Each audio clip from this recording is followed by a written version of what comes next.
இயேசுவை கொண்டாடுவோம், ஜெயித்த வேந்தனை போற்றிடுவோம். உயிர்த்த இயேசுவை கொண்டாடுவோம், ஜெயித்த வேந்தனை போற்றிடுவோம். தோற்கடித்தார் பாதாளத்தை, வென்று விட்டார் சத்துருவை. தோற்கடித்தார் பாதாளத்தை, வென்று விட்டார் சத்துருவை. ஜெயவேந்தன் வென்றெழுந்தார், நமக்காக ஜெயித்தெழுந்தார். ஜெயவேந்தன் வென்றெழுந்தார், நமக்காக உயிர்த்தெழுந்தார். ஜெயவேந்தன் வென்றெழுந்தார், நமக்காக ஜெயித்தெழுந்தார். ஜெயவேந்தன் வென்றெழுந்தார், நமக்காக உயிர்த்தெழுந்தார்.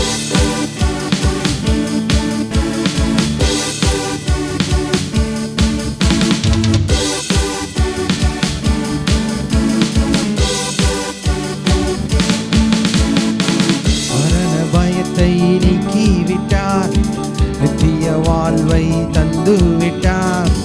மரண பயத்தை நீக்கிவிட்டார், நித்திய வாழ்வை தந்து விட்டார். இனியும் எதற்கும் பயமில்லையே, இயேசுவோடு ஆளுவோமே. இனியும் எதற்கும் பயமில்லையே, இயேசுவோடு ஆளுவோமே. ஜெயவேந்தன் வென்றெழுந்தார், நமக்காக ஜெயித்தெழுந்தார். ஜெயவேந்தன் வென்றெழுந்தார், நமக்காக உயிர்த்தெழுந்தார். ஜெயவேந்தன் வென்றெழுந்தார், நமக்காக ஜெயித்தெழுந்தார். ஜெயவேந்தன் வென்றெழுந்தார், நமக்காக உயிர்த்தெழுந்தார்.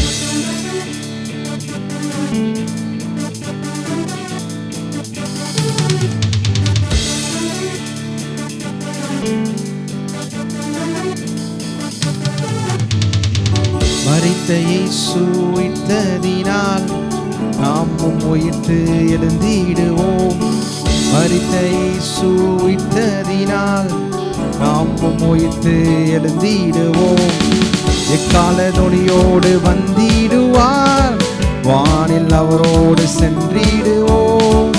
எக்கால தொனியோடு வந்திடுவார், வானில் அவரோடு சென்றிடுவோம். ஜெயவேந்தன் வென்றெழுந்தார், நமக்காக ஜெயித்தெழுந்தார். ஜெயவேந்தன் வென்றெழுந்தார், நமக்காக உயிர்த்தெழுந்தார். ஜெயவேந்தன் வென்றெழுந்தார், நமக்காக உயிர்த்தெழுந்தார். ஜெயவேந்தன் வென்றெழுந்தார், நமக்காக.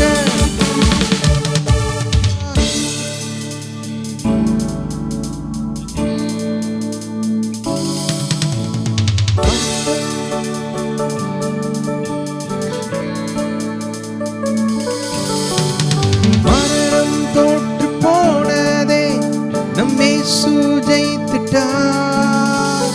கல்லறை வெறுமையானதே, நம் ராஜா ஜெயித்துட்டார்.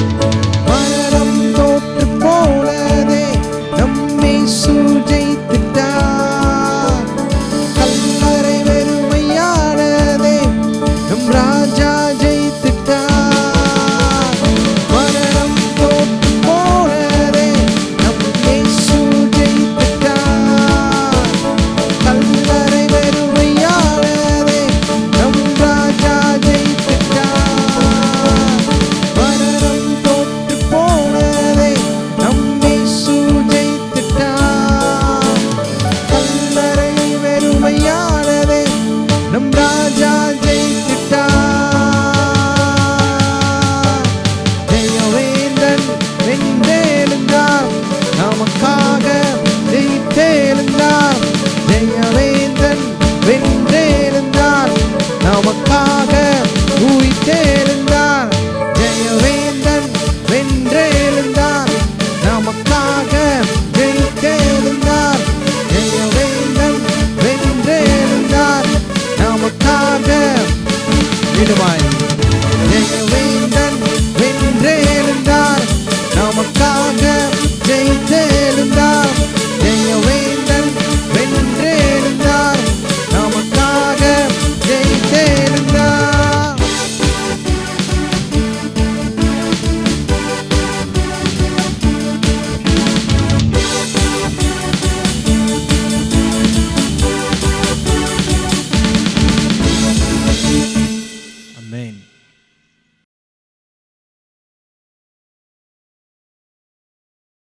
துரைத்தனங்களையும் அதிகாரங்களையும் உரிந்து கொண்டு வெளியரங்கமான கோலமாக்கி அவையில் மேல் சிலுவையிலே வெற்றி சிறந்தார் என்று பார்க்கிறோம். ஆண்டவராய் இயேசு நம் புனித வெள்ளி அன்று குட் ஃப்ரைடே அன்னைக்கு நம்ம பார்த்தோம். ஆண்டவராய் இயேசு கிறிஸ்துவை சிலுவையிலே அவரை அறைந்த காரியங்கள்லாம் பார்த்தோம். சொல்லாரு, துரைத்தனங்களையும் அதிகாரங்களையும் உரிந்து கொண்டு வெளியரங்கமான கோலமாக்கி அவைகளின் மேல் சிலுவையிலே வெற்றி சிறந்தார். துரைத்தனங்களையும் அதிகாரங்களையும் உரிந்து கொண்டார் என்று பார்க்குறோம். இப்போ துரைத்தனங்களும் அதிகாரங்களும் மட்டுமல்லாமல் இந்த 13ஆம் வசனத்தில் கூட கொஞ்சம் பார்க்கலாம். உங்கள் பாவங்களினாலேயும் உங்கள் மாம்ச விருத்த சேதமில்லாமையினாலேயும் மரித்தோர்களாக இருந்த உங்களையும் அவரோடு கூட உயிர்ப்பித்து அக்கிரமங்கள் எல்லாவற்றையும் உங்களுக்கு மன்னித்து. நல்லா பாருங்கள், நம்முடைய ஆண்டவராய் இயேசு கிறிஸ்து அவர் சிலுவைக்கு போனவருடைய நோக்கத்தை கண்டிப்பாக நம்ம பார்க்கணும். அநேகர் என்ன சொல்கிறாங்க, இயேசு சிலுவைக்கு போனார், ஆனால் அவரையே அவரால் காப்பாற்றி கொள்ள முடியல, அவரை எப்படி நீங்கள் தெய்வம்னு சொல்கிறீங்க, ஆண்டவர்னு சொல்கிறீங்க, இது எப்படி அப்படின்றாங்க. அதெல்லாம் நீங்கள் கவனிங்க. அதாவது வானத்தையும் பூமியை உண்டாக்கின தேவன் அவர் ஏன் இந்த உலகத்தில் சிலுவையில் அடிக்கப்படணும் அப்படின்னு சொன்னால், வேதம் சொல்லுது, ரத்தம் சிந்ததில்லாமல் பாவ மன்னிப்பு உண்டாகாது என்று.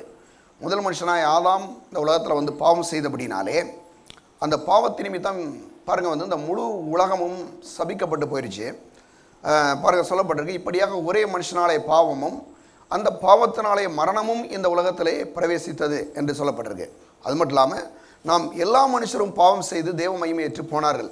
பாவம் செஞ்சது ஒரு ஆள் தான், ஆனால் எல்லா மனுஷரும் பாவம் செய்து தேவ மகிமையற்று போனார்கள் சொல்லும்போது என்னென்னா, ஆதாமுடைய சந்ததியில் யாரெல்லாம் பிறக்கிறார்களோ அவர்கள் எல்லாமே பாவியாக தான் இந்த உலகத்தில் பிறக்கிறாங்க.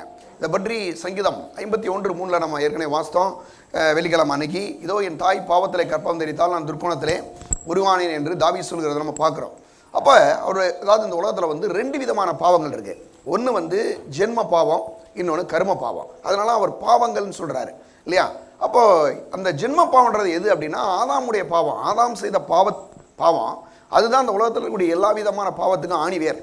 அப்போ அந்த பாவத்தையும் கர்ம பாவம் இன்றைக்கி மக்கள் பாருங்கள் நிறைய காரியங்களை பாவமாக செய்கிறாங்க. அநேகர் என்ன நினைக்கிறாங்கன்னா பார்த்தீங்கன்னா, இந்த பாவத்தை போக்குறதுக்கு இன்றைக்கி ஒரு ஆளை குடியிலிருந்து விடுதலையாக்கன்னா அவருக்கு நீங்கள் குடிக்கான ட்ரீட்மெண்ட் பண்ணால் சரியாயின்னு சொல்கிறாங்க. பாருங்கள், அது ஒன்றும் பெரிய கொடுக்காது, அது ஒன்றும் நிரந்தரமான விடுதலை கொண்டு வந்துட முடியாது. ஒரு ஆள் படிச்சிருக்கிறனாலையோ ஒரு பெரிய பாருங்கள் பணக்காரராக இருக்கிறனாலையோ அந்தஸ்தாக இருக்கிறனால இந்த உலகத்தில் பாவத்தை ஜெயிக்க முடியாதுங்க. இப்போ பாவத்தை ஜெயிக்கனா என்னென்னா, ஆண்டவராய் இயேசு இந்த கர்ம பாவத்தையும் பாருங்கள், இந்த ஜென்ம பாவத்தையும் கர்ம பாவத்தையும் பாருங்கள் அவையிலிருந்து ஜெயித்து அவையிலிருந்து ஒரு பெரிய விடுதலையை வெற்றியை மனுக்குலத்துக்கு கொடுக்க முடியாத என்னது ஒரு குற்றமற்ற ஒரு மாசற்ற பாருங்கள் ஆட்டிக்குட்டியாகிய இயேசு கிறிஸ்துவோட ரத்தம் இந்த உலகத்தில் சிந்தப்பட வேண்டும். அவருடைய ரத்தம் இந்த உலகத்தில் சிந்தப்பட்டு அங்கே பாருங்கள் சிலுவையிலே அடிக்கப்படுகிறார். சிலுவையை நம்ம பார்க்கும்போது என்ன யோசிக்கிறோம் அப்படின்னா, இது ஏதோ ஒரு கிறிஸ்துவோடைய ஏதோ ஒரு அடையாளம் போல அப்படின்ற மாதிரி நினைக்கிறேன். அப்படி இல்லை. இது எப்படின்னா, சிலுவை என்பது நீங்கள் கொஞ்சம் யோசித்தீங்கன்னா, ரோமர் காலத்தில் ஒரு விஷயம் நடக்குதுன்னா, இது ஒரு சபிக்கப்பட்ட ஒரு விஷயம். ஏன்னா ரோமர்லாம் முதல் முறையாக அந்த சிலுவை மரணத்தை கொண்டு வர்றாங்க. அதுக்கு முன்னால் இந்த மாதிரி ஒரு மரணமே கிடையாது. இப்போ சிலுவையை என்ன அவங்க ஏன் அப்படி பண்ணாங்க அப்படின்னா, இந்த பூமி ஒரு பரிசுத்தமான பூமி. இந்த பூமியில் ஒரு இப்படிப்பட்ட ஒரு பாவியுடைய ஒரு உயிர் போனச்சு அந்த இந்த பூமியே சபிக்கப்பட்டு போயிடும் அப்படின்ற மாதிரி அவங்களுடைய எண்ணம். அதனால் அவங்க என்ன பண்ணாங்கன்னா, சிலுவையில் போய் உயிர் போச்சுன்னா, ஒரு ஆள் பாவம் செஞ்சு உயிர் போச்சுன்னா இந்த பூமி சபிக்கப்படாமல் இருக்கும், நல்லா இருக்கும் அப்படின்றது அவங்க அந்த மாதிரி யோசிக்கிறாங்க. அதனால தான் அவங்க அந்த சிலுவை மரணத்தை கொண்டு வர்றாங்க. அப்போ சிலுவையில் போய் அடிக்க போகும்போது அவர் எதுக்கு சிலுவையில் அடிக்கிறாங்கன்னா, கடைசி சொட்டு ரத்தத்தையும் சிந்தி அங்கே ஒரு மரணமாக தான் அதனுடைய காரணம். அப்போ இந்த உலகத்தில் பாருங்கள், ஆண்டவராய் இயேசு கிறிஸ்து அவர் சிலுவையில் அடிக்கப்பட்டு ரத்தத்தை சிந்துறாரு. சிந்தின பிறகு அவர் மரித்து அவர் அடக்கம் செய்யப்படுகிறார். அடக்கம் செய்யப்பட்ட பிறகு நாம் என்ன நினைக்கிறோம், சிலுவையில் ஒரு பட்ட பாடுகளை மட்டும்தான் நமக்கு ஓரளவு கொஞ்சம் புரியுது. கையில் அடிக்கப்பட்டார், காலில் அடிக்கப்பட்டார், அவருடைய பாருங்கள் தலையில் அடிக்கப்படுறாரு, ரத்தம் முழுவதுமாக சிந்தப்படுது, இதெல்லாம் நம்ம பார்க்குறோம். ஆனால் அதுக்கு பிறகு இவர் ஒரு பெரிய காரியத்தை இவர் மேற்கொள்ள வேண்டிய இருந்துச்சு. காரணம், இவர் மரணமான பிறகு இவரை கொண்டு போய் சரீரம் ஒரு அடக்கமான பிறகு இவர் ஆவியிலே போய் நிறையா பாருங்கள் விஷயங்களை அவர் செய்கிறார். ஆவியிலேனா முதல் மனுஷனாய் ஆதாம் பாவம் செய்த பிறகு என்னாச்சு, இந்த முழு மனுக்குலமும் பிசாசுடைய கண்ட்ரோலில் போயிடுச்சு. அதனால தான் இன்றைக்கி இந்த உலகத்தில் நிறையா அங்கங்கே விபத்துகள் பிரச்சனை நடக்குது. சிலராக சொல்கிறாங்க, கடவுளை நாங்கள் பார்த்துட்டு சும்மா உட்காந்துருக்கிறாரு, கண்ணை மூடிட்டு அப்படின்ற மாதிரி யோசிக்கிறாங்க. அப்படி இல்லை, ஆதாமுக்கு தேவனை இந்த முழு உலகத்தையும் கொடுத்துட்டாரு. ஆனால் இவன் என்ன பண்ணிட்டான், பிசாசுடைய வார்த்தையை கேட்டு நன்மை தீமை அறியத்தக்க விருட்சத்தின் கனியை புசிக்க வேணான்னு சொன்னால் அவன் போய் இவன் புசிச்சு கடைசி முழு மனுக்குலமும் பாவத்துக்குள்ளே விழுந்து இப்போ அந்த உலகமும் அவனுக்குள்ளே வந்து கிடக்குது. ஏன்னா வேதம் சொல்லுது இந்த உலகம் முழுவதும் பொல்லாங்கனாகிய பிசாசுக்குள்ளே கிடக்குன்ற வேதம் சொல்லுது. அப்போ இந்த மாதிரி ஒரு காரியத்தை வந்து இதில் இருந்து மனுஷனை மீட்க வேணும்னு சொன்னால் இவர் ரத்தம் சிந்தி ஆகணும். பாருங்க, லேவியராகமம் 17:11 சொல்லுது, ரத்தம் சிந்துதலாமல் பாவ மன்னிப்பு உண்டாகாது என்று சொல்லுது. அப்போ ரத்தத்தை வந்து சிந்தினா தான் பாருங்க வந்து ரத்தம் சிந்தினா பாவம்னா ரத்தம் வந்து சிந்தப்படணும். ஆனால் இன்றைக்கி மக்கள் என்ன யோசிக்கிறாங்க பாருங்க, ஒரு ஆடை வெட்டினாவோ ஒரு மாடை வெட்டினாவோ இல்லை ஏதோ ஒரு சில காரியங்களை செஞ்சாப்பெல்லாம் நமக்கு மன்னிச்சிருவோம், கடவுள் ஏதோ நமக்கு நல்ல வழி கொடுத்துருவாரு அப்படின்னு நம்புறாங்க. ஆனால் அப்படி பண்ண முடியாது. ஏன்னா ஒரு குற்றமற்ற ஒரு மாசற்ற ஒரு பாவமே இல்லாத ரத்தம் அந்த உலகத்தில் சிந்தப்படணும். அப்படி ஒரு ரத்தம் சிந்தப்படணும்னு சொன்னால் மனுஷனுடைய ரத்தத்தை போய் சிந்த முடியாது. மனுஷன் போய் இன்னைக்கு வந்து ஒருத்தரும் என்கிட்ட இருந்து ஒரு 1/2 லிட்டர் ரத்தம் எடுத்துங்க பாவத்தை மன்னிச்சுக்கணும்னா முடியாது. ஏன்னா மனுஷனுடைய ரத்தமே எப்படி தான் இருக்குது, பாவ ரத்தமாக இருக்குது. மனுஷனுடைய பாவத்திலிருந்து விடுதலையாக்க முடியாது. அப்போ ஒரு பரிசுத்தமான ரத்தம் பாருங்க வந்து மாசற்ற ரத்தம், அப்படிப்பட்ட ஒரு ரத்தம் அந்த உலகத்தில் சிந்தப்படணும். அந்த ரத்தம் தேவ ரத்தமாக இருந்தது. அவர் அதனால தான் ஆண்டவராக இயேசு இந்த உலகத்தில் மனுஷனாக வந்தார். வந்து அடிக்கப்பட்டு ரத்தத்தை சிந்தி மரித்து அவர் அடக்கம் செஞ்சிட்டாங்க.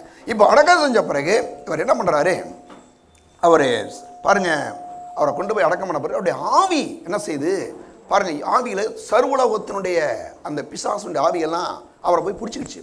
ஏன் பிடிச்சிக்கிச்சுன்னா முழு உலகத்தினுடைய எல்லா விதமான பாவங்களும் பாரங்களும் சாபங்களும் வியாதிகளும் தரித்திரங்களும் இயேசுவின் மீது சுமத்தப்பட்டிருக்கு. அப்போ சுமத்தப்பட்டிருக்குன்னு சொன்னால் அவர் சொல்கிறார் மரிக்கும்போது கூட, என் தேவனே என்னை கைவிட்டீர் அப்படிலாம் சொல்கிறார் இல்லையா. அப்போ ஏன் அவர் கைவிட்டார்னா உலகத்தில் எந்த மனுஷனையும் கடவுள் கைவிடுறதே இல்லை. அநேகர் என்ன நினைக்கிறாங்க, கடவுளே அப்படி கைவிட்டுட்டே அப்படின்னு சொல்கிறாங்க. ஆனால் எந்த மனுஷனையும் ஆண்டவர் வந்து கைவிடுவதில்லை. ஒரே ஒருவரை மட்டும்தான் கைவிட்டார், அவர் இயேசு. ஏன் அப்படின்னா அவர் சிலுவையில் தொங்கும் போது சொல்கிறாரு, என் தேவனே ஏன் என்னை கைவிட்டீர்னு சொல்கிறாரு. காரணம் என்ன, அவர் பாவியாகவே தொங்குகிறார். அவர் பாவத்தின் மொத்த ரூபமாக பாருங்க தொங்குகிறார். யோவான் சுவிசேஷத்தில் 3ஆம் அதிகாரத்தில் சொல்றாரு, ஒரு சர்ப்பத்தை போல, வெங்கல சர்ப்பத்தை போல அவர் சிலுவையில் என்ன செய்யறார், தொங்குறாரு. அப்படி தொங்கி என்ன பண்றாருங்க, மரிக்கிறார். மரித்து அவர் அடக்கம் செய்யப்பட்ட பிறகு 3 நாள் வரைக்கும் எல்லா பிசாசனுடைய ஆவிகளும் என்ன பண்ணுதுங்க, அவரை போய் பிடிச்சி என்ன பண்ணுதுன்னா என்னன்னா அவரை எப்படியாவது அதாவது என்ன பண்ணணும், அவர் இவ்வளவு பாவத்தையும் எல்லா திசமும் வந்து வச்சிருக்காரு இல்லையா, இவர் ஒரு பாவியாக இருக்கிறதுனால இவரை தனக்கு கீழே தான் இருக்காருன்ற மாதிரி ரொம்ப டார்ச்சர் பண்ணுது, பயங்கரமாக ஒரு பிரச்சனை கொடுக்குது. ஆனால் இயேசு கிறிஸ்து என்ன பண்ணாருன்னா 3ஆம் நாளில் உயிரோடு எழுந்திருக்கும் போது எல்லா பிசாசுகளை என்ன பண்ணாருங்க, அடித்து ஒன்றும் இல்லாமல் நொறுக்கி அவைகளை அவைகளின் மீது இயேசு சிலுவையிலே வெற்றி சிறந்தார். இதை பற்றி தான் அங்கே பாருங்க கொலோசியர் நிறுவத்தினுடைய அவரை பவுல் சொல்கிறார். என்ன சொல்றாருன்னா, உங்கள் பாவங்களினாலேயும் உங்கள் மாம்ச விருத்த செயலாயும் மரித்தவர்களாக இருந்த உங்களை அவரோடு கூட என்ன செய்தாராம், உயிர்ப்பித்து அக்கிரமங்கள் எல்லாவற்றையும் உங்களுக்கு மன்னித்து. அப்போ இன்னைக்கு ஆண்டவராக இயேசு கிறிஸ்துவ ஒரு மனுஷன் ஆண்டவரை ஏற்றுக்கொள்ளும் போது மனுஷனுடைய எல்லா விதமான அக்கிரமங்களும் மன்னிக்கப்படுது. அவனுடைய பாவங்களை மன்னிக்கிறார். எப்படி மன்னிச்சாரு, நம்ம சார்பாக இயேசு சிலுவையில் அடிக்கப்பட்டு ரத்தத்தை சிந்தி நம்முடைய எல்லா விதமான பாவங்களையும் அக்கிரமங்களையும் இயேசு சிலுவையில் சுமந்து தீர்த்து விட்டார். அவர் தீர்த்த பிறகு அடுத்து சொல்றாரு, நமக்கு எதிரடையாகவும் கட்டளைகளால் நமக்கு விரோதமாக இருந்த கையெழுத்தை குலைத்து அதை நடுவில் இராதபடிக்கு எடுத்து சிலுவையின் மேல் ஆணி அடித்து என்ன பண்ணாராம், நமக்கு விரோதமாக பிசாசு வந்து பயங்கரமான குற்றங்களை சொல்றான். பாருங்க, ஏன்னா அவன் இன்னைக்கு ஆண்டவருடைய பிள்ளை மேலே சில நேரத்தில் நீங்கள் பார்த்தீங்கன்னா நீங்கள் நல்லா தான் இருப்பீங்க, ஆனால் உங்களை அறியாமலேயே நீங்கள் ஏதோ ஒரு பாவம் செஞ்ச மாதிரி உங்களுக்கு ஒரு எண்ணம் வரும். நீங்கள் ஏதோ ரொம்ப பாவி மாதிரி உங்களுக்கு ஒரு சில இதை அவன் கிரியேட் பண்ணுவான் பாருங்க. காரணம் என்ன, சிலருக்கு குற்ற மனசாட்சி, சிலருக்குலாம் பார்த்தீங்கன்னா இந்த குற்ற மனசாட்சியே நம்ம பேரை கொண்டு போட்டுருது, இப்படி பண்ணிட்டோமே அப்படி பண்ணிட்டேன். ஆனால் என்ன ஒரு விஷயம்னா, ஆண்டவராக இயேசு ஆண்டவர் ஏற்றுக்கொண்ட ஆண்டவருடைய பிள்ளைகள் மேலே பிசாசுக்கும் அவனுடைய தூதர்களுக்கும் எந்த ஒரு அதிகாரம் இல்லை. ஏன் இல்லை அப்படின்னா, ஆண்டவராய் இயேசு அவர் உயிரோடு எழுந்தபோது என்ன பண்ணாரு, நமக்கு விரோதமாய் பிசாசு செய்த எல்லா விதமான அந்த கிரியில அழித்தது மட்டும் இல்லாமல் பாருங்க, நமக்கு எதிரடையாக பிசாசு சொல்கிற எல்லா குற்றத்திலிருந்தும், அது மட்டும் இல்லாமல் நமக்கு விரோதமாக இருந்த கையெழுத்தை குலைத்து. அப்படின்னா இந்த 10 கமாண்ட்மெண்ட்ஸ், உங்களுக்கு 10 கற்பனைகள் இருக்கு இல்லையா, அந்த 10 கற்பனை என்ன செய்யுது அப்படின்னா, இதை பற்றி ஒரு ஊழியக்காரர் சொல்றாரு, இந்த 10 கட்டளைன்றது ஒரு ஓல்டு எஸ்எஸ்எல்சி மாதிரி அப்படின்றாரு இல்லையா. எல்லாரும் நம்ம எல்லாம் கிட்டத்தட்ட நியூ எஸ்எஸ்எல்சியில் இருக்கணும். இப்போ எழுதுறவங்களாம் பாருங்கள், ஒரு சப்ஜெக்டை ஒரு வருஷத்துக்கு கூட எழுதலாம், அந்த மாதிரி இப்போ சிஸ்டம் கொண்டு வந்தாங்க. ஆனால் ஓல்டு எஸ்எஸ்எல்சி அப்படிலாம் பார்த்தீங்கன்னா அது எப்படின்னா, நீங்கள் ஒரு சப்ஜெக்டில் ஃபெயில் ஆகிட்டீங்கன்னா எல்லா சப்ஜெக்டும் எழுதணும், அந்த மாதிரி ஒரு சிஸ்டம். அது நமக்கு அந்த சப்ஜெக்ட் இதே தெரியல பாருங்கள். நல்ல வேலை, கடவுளுடைய கிருபையின் காலத்தை நம்ம வாழ்கிறோம் இல்லையா. அப்போ அந்த ஓல்டு எஸ்எஸ்எல்சியில் என்னென்னா மேக்ஸ் போச்சுன்னா என்னது, எல்லாம் திருமணி எழுதணும், ஒருவேளை நீ அடுத்த அட்டம்ப்ட்ல போய் சயின்ஸ் போச்சுன்னா அப்புறம் எல்லாத்தையும் எழுதணும் இந்த மாதிரி. அப்போ இன்னைக்கு நம்ம இருக்கிற இந்த காலம் வந்து பாருங்க வந்து இன்னைக்கு பிள்ளைகள்லாம் ரொம்ப கிருபையில் வாழ்கிறாங்கன்னு கூட சொல்லலாம் இல்லையா, ரொம்ப நல்லா இருக்கிறாங்க. ஆனால் ஆண்டவர் வந்து என்ன பண்ணார், இந்த 10 கமாண்ட்ஸை எடுத்துக்கிட்டிங்கன்னா நீங்கள் 9 வரைக்கும் கரெக்டாக செஞ்சிடலாம், கிட்டத்தட்ட பாருங்கள் வந்துடலாம். ஆனால் 10ஆவதுல எல்லாரும் மாட்டிக்கிடுவாங்க. என்ன மாட்டிக்கிடுவாங்கன்னா, நீ பிறருடைய பொருளை இச்சியாதிருப்பாயாக, நினைச்சாவே பாவம். ரொம்ப இப்போ பாருங்கள், நீங்கள் ரோட்டில் சவாரியில் போய்ட்டுருக்கீங்க, நல்ல ஒரு அம்மா பட்டு சேலை கட்டியிருக்குது, நீங்கள் என்ன பண்ணுறீங்க, அந்த பட்டு சேலை நல்லா இருக்குதே அப்படின்னு யோசித்தாவே பாவம்னா எப்படி இருக்கும்? அதை கொஞ்சம் அந்த மாதிரி பரவாயில்ல, இந்த மாதிரிலாம் அப்படி இல்லை அப்படின்ற மாதிரி யோசித்தாவே ஒரு மாதிரி பாவம் ஆகிட்டு பாருங்க. ரொம்ப பெரிய விஷயமா இருக்குது. இப்படி சில நேரங்களில் வந்து இந்த மனதின் மூலமாக இந்த பாவம் வந்து வருது. அப்போ இந்த பாவத்தெல்லாம் வந்து மேற்கொள்ளும்படி ஆண்டவராக இயேசுவே சிலுவையில் போய் என்ன பண்ணுறாருங்க, அடிக்கப்பட்டு ரத்தத்தை சிந்தி அவர் 3 நாளில் உயிரோடு எழுந்திருக்கிறார். எழுந்திருக்கும்போது சும்மா எழுந்திருக்கல, பிசாசுகளை எல்லாவற்றையும் வெற்றி சிறந்தார். ரெவரண்ட் ஜெரி ஓலல்னு சொல்லி ஒரு அமெரிக்கன்ஸ் பாருங்க வந்திருந்தார். நான் அப்போ தான் இங்கே பெரம்பலூருக்கு வந்தப்போ என்னை அறிமுகப்படுத்திருக்கா. அமெரிக்காவிலேருந்து வந்திருந்தார். கூட்டத்தை போட்டு பாருங்க, கிட்டத்தட்ட நம்ம ஊரில் ஒரு 50,000 மேலே கூடினாங்க 98ல். பார்த்தீங்கன்னா அந்த கூட்டத்தில் அவர் சொல்கிறாரு பாருங்க, அவர் சொல்வார் பாருங்க, செகுட்டு பிசாசே அப்படின்வார். அவர் முதல்ல சொன்னோன்னே எனக்கு என்னடா அந்த அமெரிக்கன்ஸ் இப்படி தான் பேசுவாங்களான்ற மாதிரி யோசித்தேன். அவர் சொல்கிறாரு, ஒவ்வொரு பிசாசுகளையும் ஏன் அப்படி கூப்பிட்டாரு அப்படின்னா, அந்த இயேசு ஆண்டவராக இயேசு கிறிஸ்து அங்கே போய் பாதாளத்தில் போய் அடிச்ச அடியில் ஏகப்பட்ட பிசாசுகளுக்கு கண்ணு காது எல்லாமே போச்சு அப்படின்றார். கைகாலம் ஒடிக்கப்பட்டுருச்சு. அதனால தான் பிசாசுக்கு இன்னைக்கு எந்த ஒரு அதிகாரமும் கிடையாது இன்னைக்கு. அப்போ ஏன் இன்னைக்கு சில நேரங்களில் பிசாசு மக்கள் பயப்படுறாங்கன்னா, பிசாசு ஏமாத்துறான், அவ்வளோதான். ஆனால் பிசாசை இயேசு என்ன பண்ணாருங்க, ஜெயித்தார். என்னன்னா பாவத்தை ஜெயித்தார். பாருங்க, நமக்கு எதிரெதிராக இருந்த கட்டளையெல்லாம் அவர் என்ன பண்ணார், அவர் குலைத்து போட்டார். அடுத்து பாருங்க, சொல்லப்பட்டிருக்கு 15ஆம் வசனத்தில், துரைத்தனங்களையும் அதிகாரங்களையும் உரிந்து கொண்டார். துரைத்தனம் பிசாசுடைய அதிகாரத்தையும் அவனுடைய பாருங்க, அவனுடைய துரைத்தனங்களையும் அதிகாரங்களையும் உரிந்து கொண்டோம்னா அவனை நிர்வாணப்படுத்தினார் அப்படின்றே போக சொல்லுது. அவனுடைய எல்லா ஆயுதங்களும், அவனுடைய ஒன்றுமே எந்த ஆயுதமே கிடையாது. அதனால தான் பிசாசு வந்து எவனை விழுங்கலாமோ என்று என்ன செய்யறானா, சிங்கத்தை போல வகை தேடி சுற்றி திரிகிறானா. அவன் சிங்கம் கிடையாது, சிங்கத்தை போலன்னா அவனுக்கு வந்து எந்த ஒரு பவருமே இல்லை, எந்த ஒரு வல்லமே கிடையாது. அப்போ அவன் என்ன செய்கிறான் பாருங்க, அவனுடைய எல்லா விதமான துரைத்தனங்களையும் அதிகாரங்களையும் உரிந்து கொண்டு வெளியரங்கமான கோலமாக்கி அவைகள் மேல் சிலுவையிலே வெற்றி சிறந்தார். அப்போ சிலுவை ரோமர்களை பொறுத்தளவு அது ஒரு சாபமான சின்னம். ஆனால் ஆண்டவராக இயேசு என்னைக்கு வந்து அவர் உயிரோடு எழுந்தாரோ அன்னைக்கு இந்த சிலுவை ஒரு பெரிய ஆசீர்வாதத்தின் சின்னமாக மாறிடுச்சு. அதனால தான் இன்றைக்கி ஆண்டவருடைய பிள்ளைங்க பாருங்கள் என்ன பண்ணுறாங்க, சிலுவையை கழுத்தெல்லாம் மாட்டிக்கிறாங்க. ஏன் மாட்டிக்கிறாங்கன்னா அது ஒரு வெற்றியின் சின்னம். அதனால தான் அவர் சொல்கிறாரு பாருங்கள், துரைத்தனங்களையும் அதிகாரங்களையும் உரிந்து கொண்டு வெளியரங்கமான கோலமாக்கி அவைகள் மேல் சிலுவையிலே வெற்றி சிறந்தார். சிலுவையை பார்க்கும்போது எனக்கு ஒரு பெரிய வெற்றி உண்டாயிருக்குது. பாவத்திலையும் சாபத்திலையும் வியாதியிலையும் தரித்திரத்திலையும் இருக்கிற எந்த மனுஷனுக்கு நான் சரி, ஆண்டவராக இயேசு ஒரு மனுஷன் ஆண்டவரை ஏற்றுக்கொள்ளும் போது அந்த சிலுவையை பார்க்கும்போது ஒன்று விளங்குது, இனிமேல் நான் இந்த பாவம் சாப வியாதி தரித்திரத்துக்கு நான் அடிமை கிடையாது. அவையிலிருந்து ஆண்டவராக இயேசு என்ன பண்ணார், என்னை உயிரோடே எழுப்பி விட்டார், அவர் மீது எனக்கு வெற்றி கொடுத்திருக்கிறார் என்று நாம் என்ன செய்யணுங்க, பார்க்க வேண்டும். அது மட்டும் இல்லாமல் இதை பற்றி 1 கொரிந்தியர் 2ஆம் அதிகாரம் எடுப்போம். 1 கொரிந்தியர் 2ஆம் அதிகாரம் அங்கே 7-8 வசனங்களை நான் வாசிக்கிறேன். அங்கே பார்த்தீங்கன்னா, உலக தோற்றத்திற்கு முன்னே தேவன் நம்முடைய மகிமைக்காக ஏற்படுத்தினதும் மறைக்கப்பட்டதுமாக இருந்த ரகசியமான தேவ ஞானத்தை பேசுகிறோம். அதை இப்பிரபஞ்சத்து பிரபலில் ஒருவனும் அறியவில்லை. அறிந்தார்களானால் மகிமையின் கர்த்தரை அவர்கள் சிலுவையில் அறைய மாட்டார்களே. நல்லா பாருங்களேன், என்னன்னா இயேசு சிலுவையில் அடிக்கப்படுறதை எல்லாரும் என்ன பண்ணாங்கன்னா ரொம்ப கேலி கூத்தா நினைச்சாங்க. சிலர்லாம் இதில் வந்து சொன்னாங்க, அவன் அநேகரை ரசித்தானே, இவனை ரசித்து கொள்ளலாம் இயேசுவை பற்றி பேசுகிறாங்க. அப்போ அப்படி பேசும்போது அவங்களுக்கு என்னன்னா, இதோட அதாவது இயேசு கிறிஸ்துவோடைய சாப்டரே அவ்வளோதான், இனிமேலுடைய கதையை முடிஞ்சிச்சு அப்படின்னு அவங்க நினச்சிட்டு இருக்கும்போது இங்கே பவுல் சொல்கிறார், என்ன சொல்கிறார்னா, உலக தோற்றத்துக்கு முன்னே தேவன் என்னது நம்முடைய மகிமைக்காக ஏற்படுத்தினதும் மறைக்கப்பட்டதுமாக இருந்த ரகசியமான ஞானத்தை பேசுகிறோம். அதை இப்பிரபஞ்சத்து பிரபலில் ஒருவனும் அறியவில்லை. அறிந்தார்களானால் மகிமையின் கர்த்தரை அவர்கள் சிலுவையில் அறைய மாட்டார்களே. அப்போ இந்த சிலுவையினுடைய விஷயம் வந்து ஒரு மறைக்கப்பட்டிருந்துச்சு. யோவான் 3:15 சொல்றாரு, இது சர்ப்பத்தின் தலையை பாருங்க, அதாவது ஸ்திரீன் வித்து சர்ப்பத்தின் தலையை நசுக்குவார், அவன் வந்து அவருடைய குதிங்காலை அவன் நசுக்குவான், அவர் தலையை நசுக்குவான்னு சொல்றாரு. இது முதல் முறையாக இயேசு இந்த உலகத்துக்கு வருவார் என்பதை குறித்து முதல் ஒரு தீர்க்க தரிசனம். ஸ்திரீயின் வித்து என்று யாருக்குமே இல்லை, பெண்களுக்குன்னு வித்து கிடையாது, ஆண்களுக்கு தான் வித்து இருக்குது இல்லையா, ஒரு பிள்ளையை பெற்றெடுக்கன்னு சொன்னா. ஆனால் இங்கே ஸ்திரீயின் வித்துன்னு சொல்லும் போது ஆண்டவராக இயேசு என்ன பண்ண போறாரு, அந்த ஸ்திரீயின் வித்தாக இந்த உலகத்தில் வரப்போகிறார். எப்படி வரப்போறாரு, தேவனே என்ன பண்றாரு, பரிசுத்த ஆவியினாலே தம்முடைய என்னது வார்த்தையாகி அந்த வித்தை பாருங்க மரியாளுக்குள்ளே அனுப்பி அங்க என்ன பண்றாரு, ஆண்டவராய் இயேசுவை பிறக்க செய்கிறார் இல்லையா. அப்படி பிறக்க செய்ததுல இது பிசாசுக்கு ஒண்ணுமே புரியல. ஏன் புரியல அப்படின்னா பாருங்க, முதல் மனுஷன் அந்த அம்மா கூட சொல்றாங்க, அதாவது என்னன்னா ஸ்திரீன் வித்து சர்ப்பத்தின் தலையை நசுக்குவார் சொன்னா இவங்க என்ன நினைச்சிட்டாங்க, ஏவல் அடுத்து எனக்கு ஒரு மகன் பிறப்பான், அவன் என்னை இந்த பாவத்திலிருந்து விடுதலை ஆக்கிடுவான்னு சொல்லிட்டு இந்த அம்மா என்ன பண்றாங்க, காயின் ஒரு பேர் வைக்கிறாங்க. அதிகமாக 4:1 இல்லையா, 4ஆம் அதிகாரத்தில் நீங்க பார்த்தீங்கன்னா காயின் பிறகுறான். பேய் பிறந்தோன்னா அந்த அம்மாக்கு என்னன்னா, எப்படியாவது என் மகன் என்ன பண்ண போறேன், நீ இந்த பாவத்திலிருந்து விடுதலை ஆக்கிடுவான்னு சொல்லி அந்த அம்மா காயின் பேரெல்லாம் வைக்கிறாங்க. வச்சா ஆனா அந்த 4ஆம் அதிகாரத்தில் முதல் கொலை நடக்குது. தன்னுடைய சொந்த சகோதரனை போய் கொலை பண்றான், ஆம்பேல கொலை பண்றான்.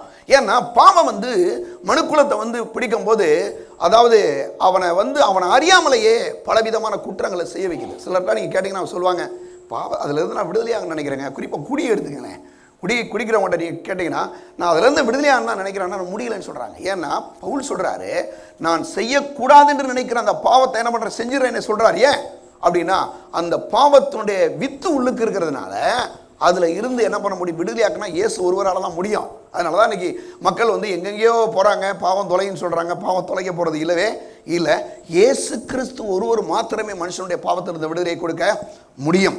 சரி, அப்ப அந்த பாவத்தில் இருந்து அவனுக்கு விடுதலை கொடுக்கிறார். நமக்கு விரோதமாக இருந்த அந்த கட்டளையை குலைத்து போட்டார். பிசாசின் மீதும் அவனுடைய சகல செயலின் மீது நமக்கு என்ன பண்ணியிருக்காரு, ஒரு பெரிய வெற்றியை கொடுத்திருக்கிறார். சிலுவை என்பது ஒரு வெற்றியின் சின்னமாக இருக்கிறது. அது மட்டும் இல்லாமல் இதை பற்றி எடுங்க இன்னொரு சில வசனங்கள் கூட நம்ம போவோம். அப்ப இந்த சிலுவையை குறித்து நாம் கொஞ்சம் என்ன பண்ணணுங்க, அறிந்து கொள்ளணும். சரி, அதை பற்றி அப்போஸ்தலர் 2ஆம் அதிகாரத்துக்கு நம்ம வரலாம். அப்போஸ்தலர் 2ஆம் அதிகாரம் 24வது வசனம் பாருங்க. சொல்றாரு, தேவன் அவருடைய உபாதையின் கட்டை அவிழ்த்து அவரை எழுப்பினார், அவர் மரணத்தினால் கட்டப்படக்கூடாது இருந்தது. இந்த உலகத்துல எல்லா மனுஷனும் வந்தான், பிறகுறான், செத்து போறான், அடக்கம் பண்றான், அவ்வளவுதான். ஆனா இங்க வேதம் சொல்லுது பாருங்க 2:24 அப்போஸ்தலர்ல, தேவன் அவருடைய மரண உபாதையின் கட்டை அவிழ்த்தார். மரணத்தினுடைய உபாதையாய அந்த கட்டை பிசாசு இயேசுவே கட்டி போட்டிருந்தான், கட்டியிருக்கிறான் அந்த மரண உபாதையின் கட்டுனால. அது மட்டும் இல்லாம அவரை எழுப்பினார். அவரை எழுப்பி அவர் மரணத்தினாலே கட்டப்படக்கூடாது இருந்தது. என்ன பண்ணாரு, அவரை எழுப்பினார். தேவன் அவரை இயேசுவை என்ன பண்ணாரு, எழுப்புகிறார். எழுப்பி என்ன பண்ணாரு, அவர் மரணத்தினாலே கட்டப்படக்கூடாது இருந்தது. மரணம் அவரை ஒன்றும் செய்யவே முடியலைங்க. ஏன் செய்ய முடியலன்னா, இவர் எல்லாவித மரணத்தையும் மேற்கொள்ளும்படியாக இந்த உலகத்தில் வந்த தேவன். இந்த உலகத்தில் பாருங்க எத்தனையோ என்னென்னமோ சொல்றாங்க, யாரும் மறிச்சு உயிரோட எழுந்திருக்கல. அப்ப வேதத்தில் ஒரு 3 பேர் எழுந்திருக்கிறாங்களே, அல்ல நீ கவனி. அப்படி ஒரு கேள்வி ஏற்படும். ஒன்று நாயினுடைய விதைகளுடைய மகன், அவனை உயிரோட எழுப்புறார் இயேசு இல்லையா. அதுக்கு பிறகு லாசர்ன்ற ஒரு வாலிபனை நான் பாருங்க 4 நாள் கழிச்சு அவனை உயிரோட எழுப்புறாரு. சரியா. அடுத்து ஒரு ஒரு சின்ன பொண்ணை, ஒரு 12 வயசான ஒரு பெண்ணை ஒரு தலித்தாமின்னு சொல்றாரு, எழுப்புறார். இப்போ இந்த 3 பேரை புதிய ஏற்பாட்டில் எழுதுறாங்க. பழைய ஏற்பாட்டில் எலிசாவுடைய காலத்தில் கூட அங்கே உயிரோட எழுப்பப்படுறார், ஒரு பிள்ளையெல்லாம் எழுப்புறாங்க. அப்போ இவ்வளோ பேர் எழுந்திருக்கும் போது மற்ற இவங்கெல்லாம் அந்த மரணத்தில் தானே எழுதிட்டாங்க அப்படின்னு சொன்னா, ஆனால் மரணத்தில் எழுந்த யாரும் என்ன கிடையாதுங்க, இன்னைக்கு உயிரோட இல்லை. ஏன்னா அவங்க திரும்பியும் மரித்து போய்விட்டார்கள். அவர்களுடைய உயிர்த்தெழுதலுக்கும் இயேசுடைய உயிர்த்தெழுதலுக்கும் ரொம்ப டிஃப்ரெண்ட் இருக்கு, வித்தியாசம் இருக்குது. என்ன வித்தியாசம் இருக்கு அப்படின்னா, அவர்கள்லாம் மரித்தார்கள், இயேசு உயிரோட எழுப்பினார்.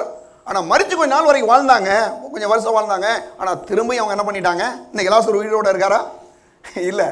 ஆனால் இவங்களுடைய மரணத்துக்கும் இயேசுடைய மரணத்துக்கும் பெரிய வித்தியாசம் இருக்கு. ஏன்னா இவங்களுடைய மரணம் ஏதோ ஒரு வியாதினால மறிச்சு போயிட்டாங்க. திரும்ப இயேசு என்ன பண்றாரு, அவங்க மேல ஒரு இறக்க வச்சு உயிரோட எழுப்புறாரு. ஆனா இயேசு மரித்த மரணம் இந்த உலகத்தினுடைய எல்லா மனுஷருடைய பாவத்தையும் சாபத்தையும் வியாதியும் தரித்திரத்தையும் என்ன தீர்க்கும்படியாக ஒரு ரெப்ரசன்டேட்டிவா, ஒரு பிரதிநிதியாக மனுக்குலத்தினுடைய பிரதிநிதியாக அவர் என்ன பண்றாரு, சிலுவையில் அடிக்கப்படுகிறார், ரத்தத்தை சிந்துறாரு, மரித்து உயிரோட எழுந்து இயேசு என்ன பண்றாரு, அந்த மரணத்தை மேற்கொண்டு ஜெயித்து எழுந்திருக்கிறார்.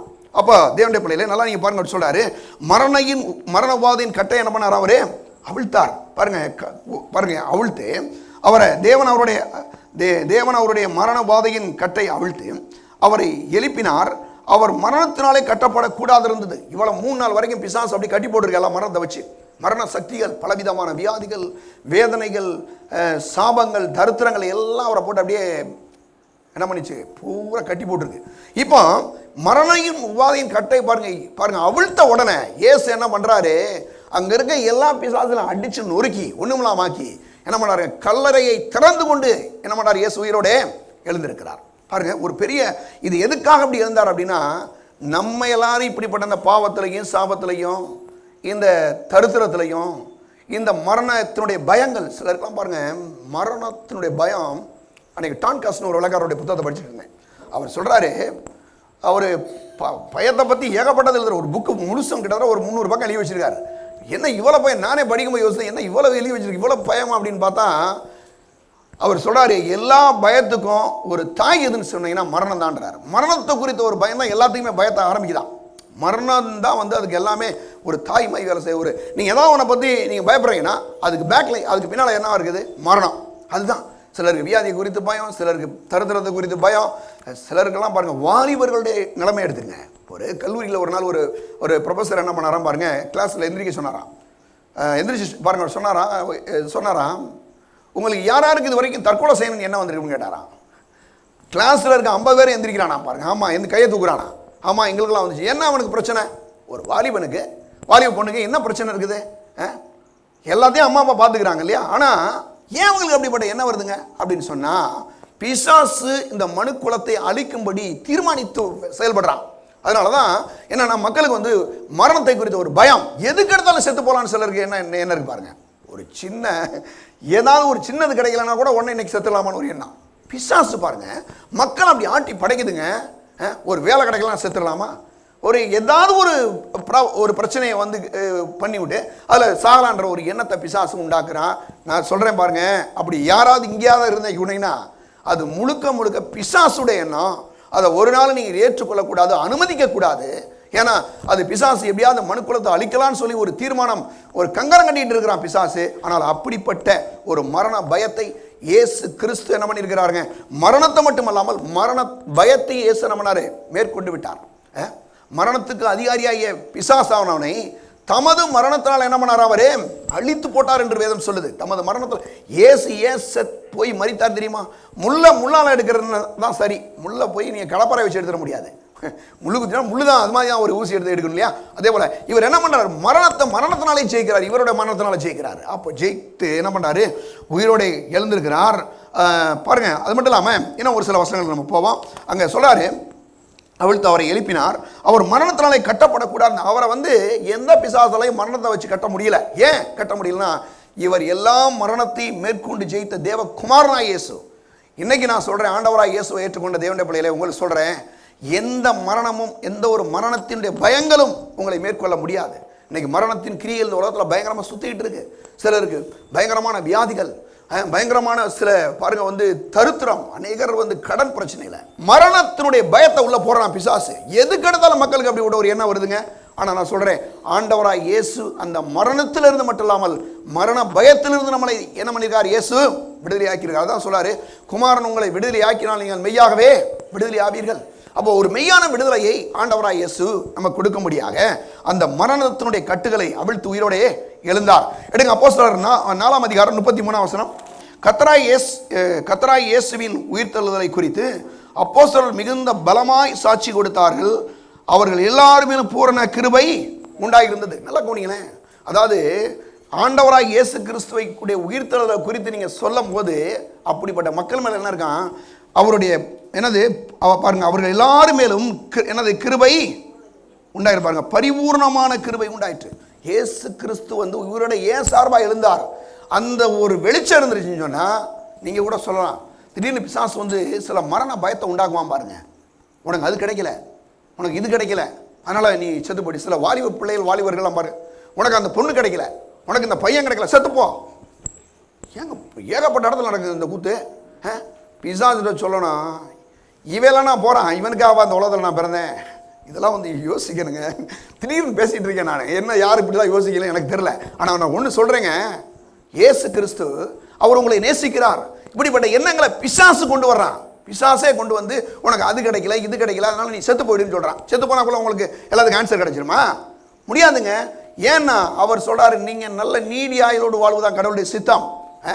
நீங்கள் பாருங்கள், இந்த உலகத்தில் நீடி ஆயுளோடு வாழன்றதான் கடவுளுடைய சித்தம். சிலருக்கு கடனை கொடுத்து கடன் மூலமாக பிரச்சனையை கொடுத்து இந்த கடனை ஒன்றால் அடைக்க முடியாது, நீ இப்படியே போய் சேர்ந்துருன்றான் இல்லையா? பிசாசுடைய ஒரு தந்திரம் இது. ஆனால் நான் சொல்கிறேங்க, ஆண்டவராய் இயேசு கிறிஸ்து அவையிலிருந்து நம்மளை விடுதலை ஆக்கியிருக்கிறார். ஏதோ சொல்லுது, குமாரன் உங்களை விடுதலை ஆக்கினால் நீங்கள் மெய்யாகவே விடுதலை ஆவீர்கள். ஆண்டவராய் இயேசு நம்மளை விடுதலை ஆக்கி இருக்கிறார்.